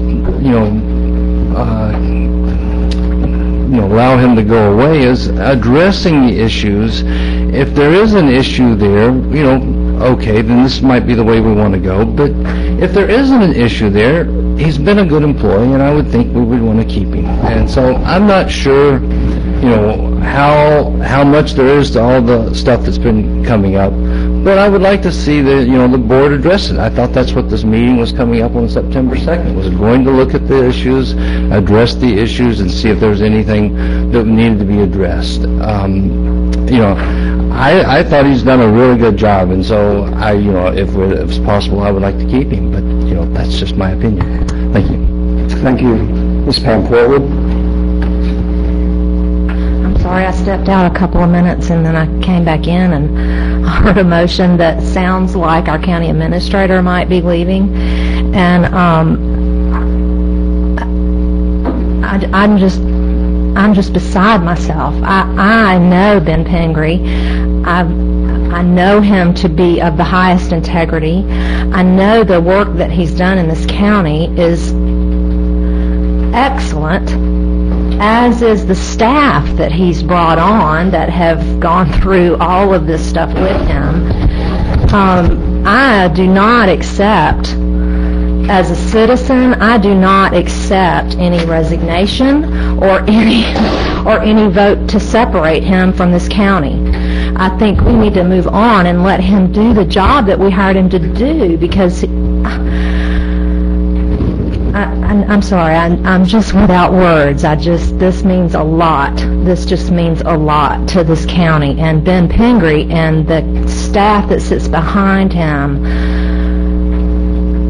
just means so much in us moving forward with all of the things that everybody believes to be the most important things in this county. So please do not let him separate from this county right now. Can I add one thing? Or comment on that, Mr. Councilman? Please. And I want to make it clear too, Pam, that I appreciate that and echo your sentiments, but we're not getting anything done. It's our fault. Right here. I take blame for that. Whether anybody else will or not, I will. And say that, we're off the rails. And the trains quit moving, and we got to get it back on. And when you get somebody down and you kick them long enough, they give up. And I think that's where we are. I think we've got the man in. We've kicked him until he can't go anymore, and we can't get anything done. And that's where we are.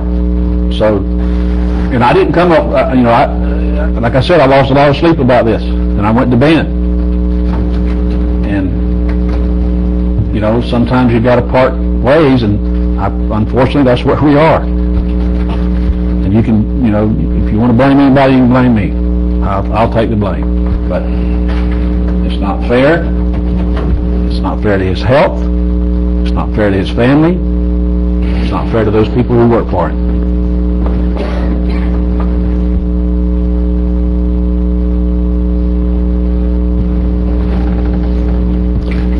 Commissioner Watts? First, thank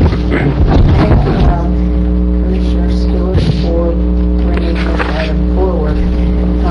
I'm planning to withdraw my second in a few minutes, but I did want to allow some discussion. What we've been going through as a board and as a county and as staff has really been ugly, horrible, unpleasant. And, you know, I've been struggling with how to bring it to an end. And I've looked at, oh, is this not on? Oh, I'm sorry.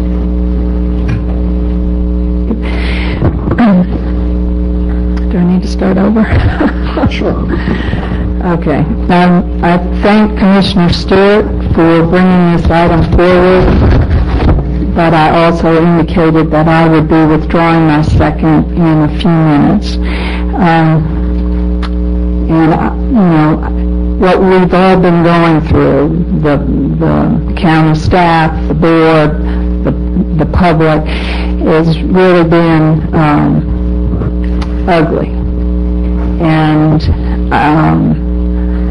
I've been wrestling with how to resolve it. How were we going to work our way through it, or otherwise reach some conclusion so we could go back to operating in what I thought was a really great mode of operation for my first year and a half. I thought this board was functioning really well. I thought we had great staff doing great work. And, I mean, it was wonderful. And then it did kind of derail. And you know, I think I hear concerns being expressed, and I take those seriously, and I certainly want, you know, to in some cases I think they have been addressed. In other cases I think we have efforts underway to get answers or investigate certain problems. But and I myself, I've said this before, I have not yet heard or been convinced of anything that makes me want to terminate our administrator. So, and I've been worried that he would leave on his own because I understand how unpleasant it is. And if anything, I've been encouraging him to stay and answer the questions and let's work through this. And I was very optimistic that maybe after we got a few more answers or after the next election, we could kind of get back on track. I don't know.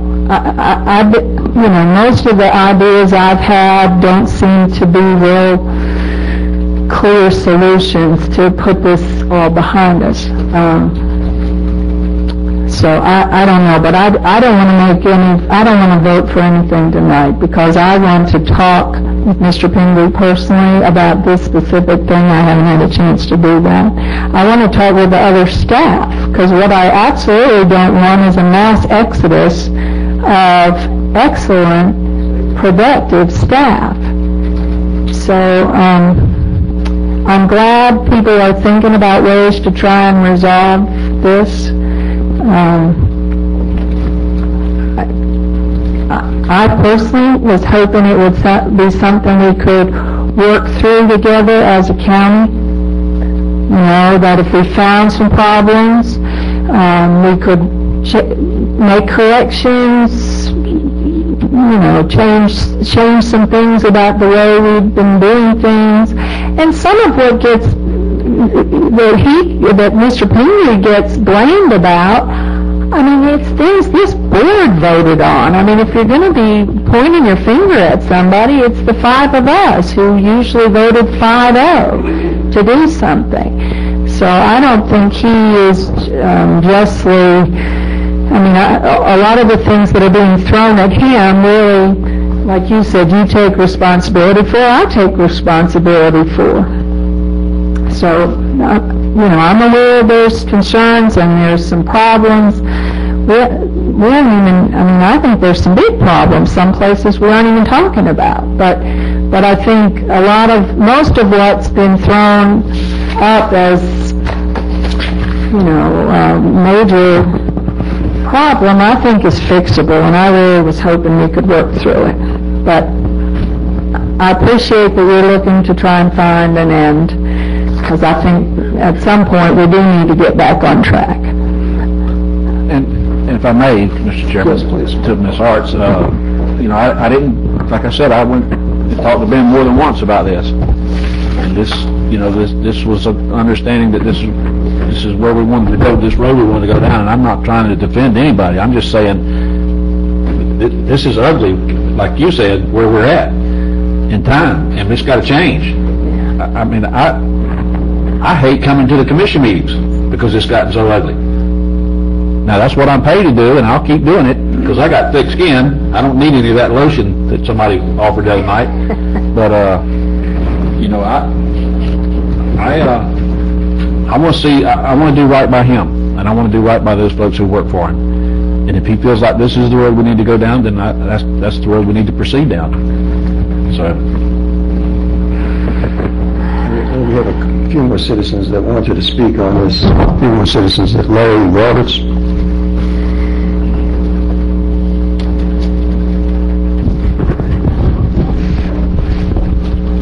Commissioners, Larry Roberts, Sod Choppy. There are basically two options that's being presented here. Either Mr. Pingree leaves with our blessing, or there have been some serious allegations made about Mr. Pingree's conduct. I don't know if any of it is true, but I do believe there's enough there that it should be investigated by somebody other than the group appointed by Mr. Pingree, and the answers found, and then be handled accordingly. So, is it best that Mr. Pingree leaves gracefully, or would it be best if all these allegations were investigated? I don't know the answer. Well, Mr. Kessler, that's not what I said. I did not say that. I want to make the record very clear. There's no doubt in my mind that Mr. Kessler has not, Mr. Pingree has not done anything wrong. There's no doubt in my mind. I want to make that clear. I'm just telling you now, that's not what I said, so you just come up and put words in my mouth. I had one option, not a second option. So. Okay, please. Mr. Charles Whitman.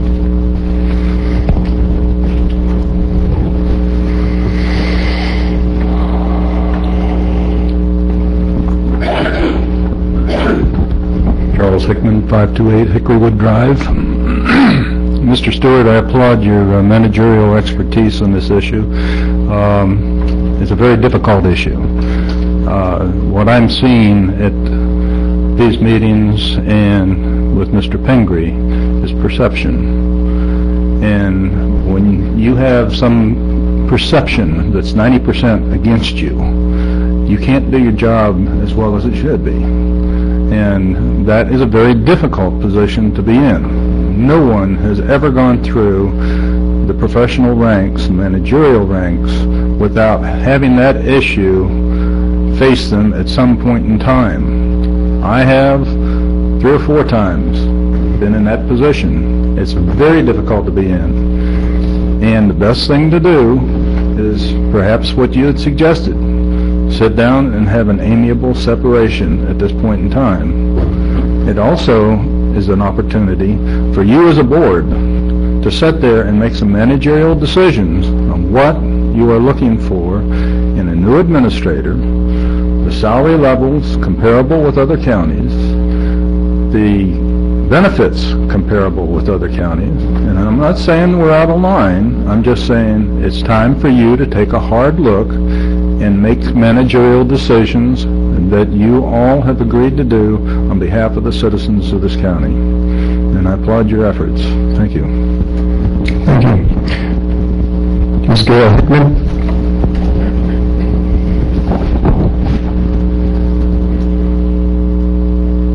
I'm Gail Hickman. I live at 528 Hickorywood.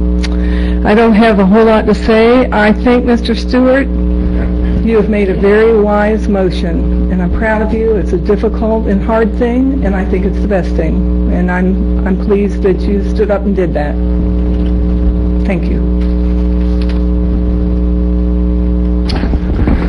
For the citizens to speak.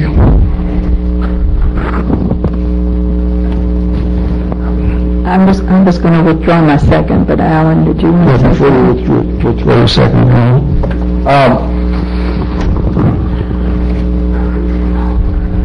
Try to figure out, and again, this is not what I expected the end of the night to be tonight.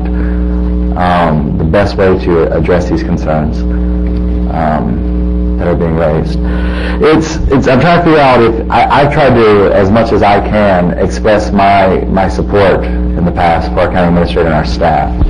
I echo Commissioner Stewart's comments that we've come so far. We're moving forward. Our county administration has become more professional. We've codified things. We've done things better. The ethic concerns that have been raised by citizens, I've looked into. I don't right now, unless there's a surprise out there that we don't know of. I don't see any ethic concerns. He's done nothing but been an ethical man as far as I can tell. Housing, everyone will admit there's been problems in housing. We're working on fixing the problems in housing. I think our county administrator has actually taken the fall for some things, and that don't necessarily fall at his feet. The housing mess is a mess, and we're trying to get it fixed.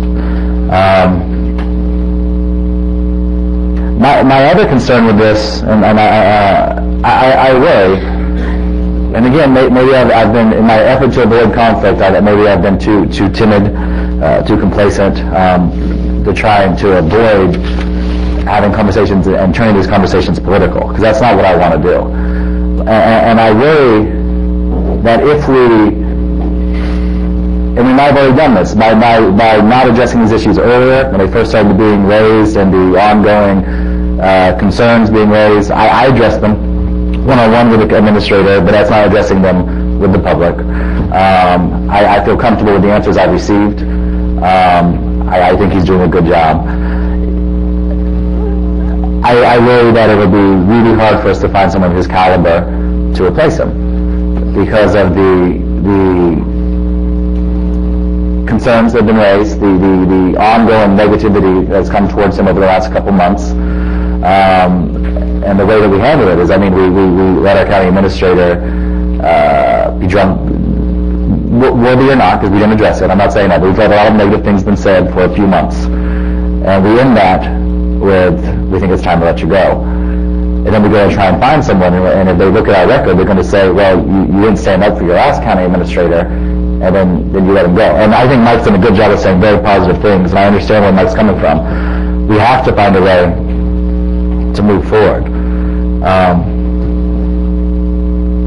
I'm not going to support this tonight. It might be something we bring up at the next meeting, I'm not sure. I think, and I give compliments to our county administrator, our county attorney, and our staff behind him. Again, my experience with the county, from the little bit I did in the past and since prior to the year, and the stuff I've done in the last 3-4 years with them, it continues to improve. Things are going better in Wakulla. Our transparency is up. For people who haven't, I see some people who may express some doubt, but you have no idea what it was like before. Transparency is up. The records are there. We're moving forward and we're making things happen. And I don't think it's going to pass tonight. I think it's going to end up dying here. We might bring it up at the next meeting. But I want to applaud Commissioner Stewart for, if nothing else, bringing the conversation to the forefront so that we can start talking about this and trying to help our county move forward. And I think this might be the catalyst needed to help us do that. May I say one thing to that? Please. I asked the board 2 meetings ago for a vote of confidence, and I couldn't get that. So this is where it's led us to is here. It's just, it has deteriorated even further. And I know, well, I won't say what I was saying, but that's, that's where we are, and I guess maybe if I hadn't achieved anything else, I'm hearing, I hadn't heard Mr. Green say anything, and I'm sure Mr. Kessler's going to comment, but if nothing else, maybe we've given a vote of confidence to the man. I mean, I can't imagine being in his shoes and getting up in the morning saying, I got to go in there and work. Under the scrutiny, and like Mr. Hickman said, you're exactly right, Mr. Hickman, it's all about perception. You're exactly right. And unfortunately, you put such a cloud over people long enough, they look ugly. Even if they're not, they look ugly. And I think that's where we put the man. So, I'm not saying we're ugly, Dan, I'm just saying that's what we've caused. So, Thank you, Commissioner Stewart. Thank you, Commissioner Green.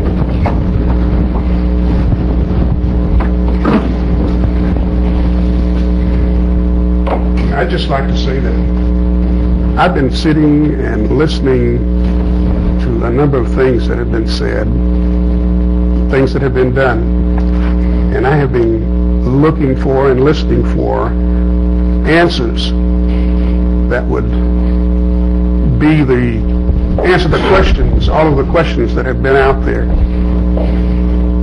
There's been a lot of talk. There's been a lot of charges made. But I've been listening for someone to put the papers on the table and say, here are the answers. I know we've been talking and saying things, but we've got to have some proof somewhere that people will accept. I can tell you anything, but if there's something hard and people can put their hands on, they can put their eyes on, that will answer the questions. I've been watching and listening and praying for those kinds of things because I don't like what has happened here. I think it's a bad thing for our county. It's a bad thing for the people because we have made progress. We made tremendous progress from what it was when I first came. But it's gone continuously downhill, and it was getting worse. And I was just hoping that something would break through that would put all of this to an end. And I'm sorry to see it happen. I'm sorry to see it happen because I think Wakulla County, we've done well, but we can do better, much better. So I just want to say that. Thank you, Commissioner Green. Commissioner Potts, do you have any other comments? Okay. I'll say a couple of words, not much. But as far as not getting anything done in the county, there are a lot of employees out there working their behind off and doing a great job. So there are things getting done. But there are questions that need to be answered, and that's what that special meeting is intended to do. I applaud Commissioner Stewart for bringing the opportunity to discuss that area before the board. But I think the board owes it to themselves and to the community to answer some questions and really sit down and look at it.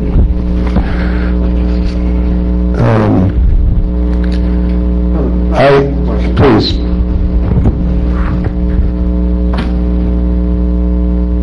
Please. Yeah, I'm just trying to get my thoughts back. I don't think it's about kicking someone when they're down.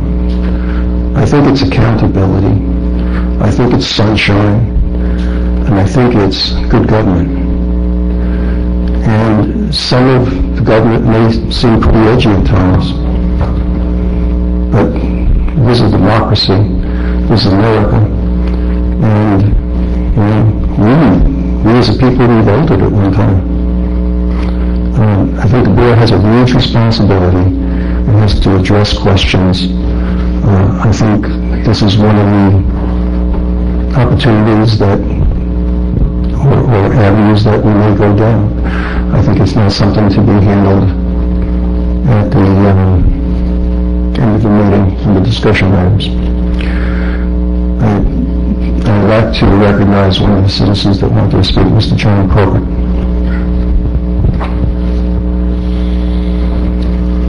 Good evening. I'm John Corbett. I live at 52 Division Street, Panacea. I wanted to give you some thoughts here. The idea of having Mr. Pendry leave on a mutual consent is one way to do it, but sometimes it may be unfair, because what it'll do is leave him with a cloud when he leaves. I would recommend, as you're about to do, is to have a meeting, collect the facts, that is, the accusations, determine them as to what the data says. If it's documents, find the documents and measure it against the law. If there's a violation of the law, then it's a fact. Just to have the accusations and talking about it is not enough. The other thing I would recommend is have a good qualified investigator who can more or less collate the material together and advise you accordingly. This way, you can very clearly determine if there is a violation. It's there in writing, it's there clear, and you can act on it. If there is not, then he can leave with a clean cloud. So, the recommendation I would have is basically get the facts together, itemize them, correlate them, and evaluate each fact. Is it true or is it not? And if it's indication of truth, okay, what are the documents or statements that can back it up to give it credibility? Because we heard a lot of accusations, but now the question is, what is the level of credibility? Thank you. Thank you, Mr. Corbett. Commissioner Ross. I'm withdrawing my second. Okay, Mr. Perry. I'm a little bit confused. It's on. Well, it wasn't picking up. Okay. I'm a little bit confused as to what questions this board has that I have not addressed, and what documents you're expecting me to bring forth. Now, I've got a citizen who makes PowerPoints that are defamatory every meeting. The appropriate venue to review those documents is not you. It's the Florida Commission on Ethics, in terms of ethics. And I was told 3 weeks ago that all they were waiting on was somebody to file a complaint, that they would not give me what I had asked for, which was a written opinion, because that was being threatened. I got to tell you, I'm a little bit hesitant to have that trial in this inappropriate venue. Now, I can provide you whatever documentation you want, but this strikes me as false and political, to be honest with you.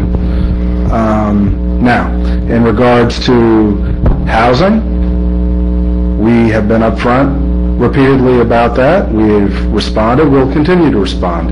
In regards to grants, we have been upfront about that in the past. We have responded in writing. We'll continue to respond. In regards to purchases, we have been upfront. We've been in writing. We have responded. We will continue to respond. In regards to Inspired Technologies, we have written. We have been upfront. There is a paper trail. You all have it. I don't know what else there is.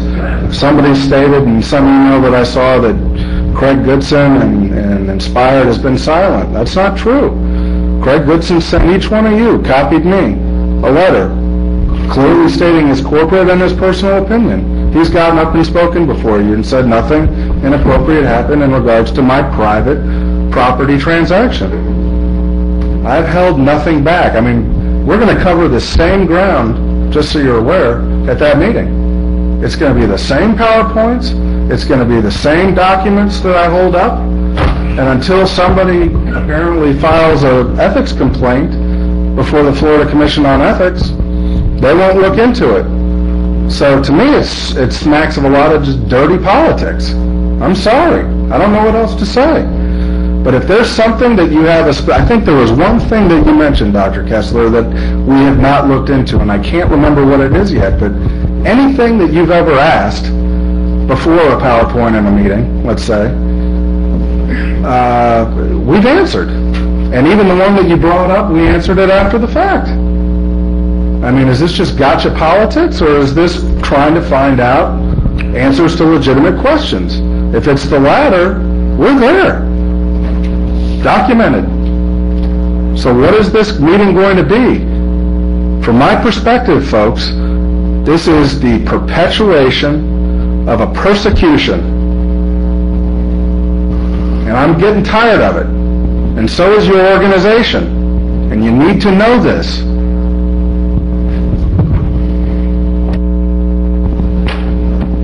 Thank you. Entertain a motion to adjourn. So moved. Motion to adjourn, second. Second.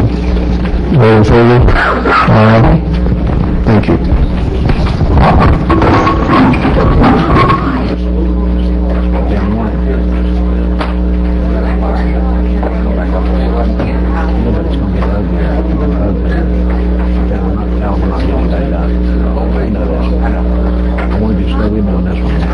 Did you do your training yet?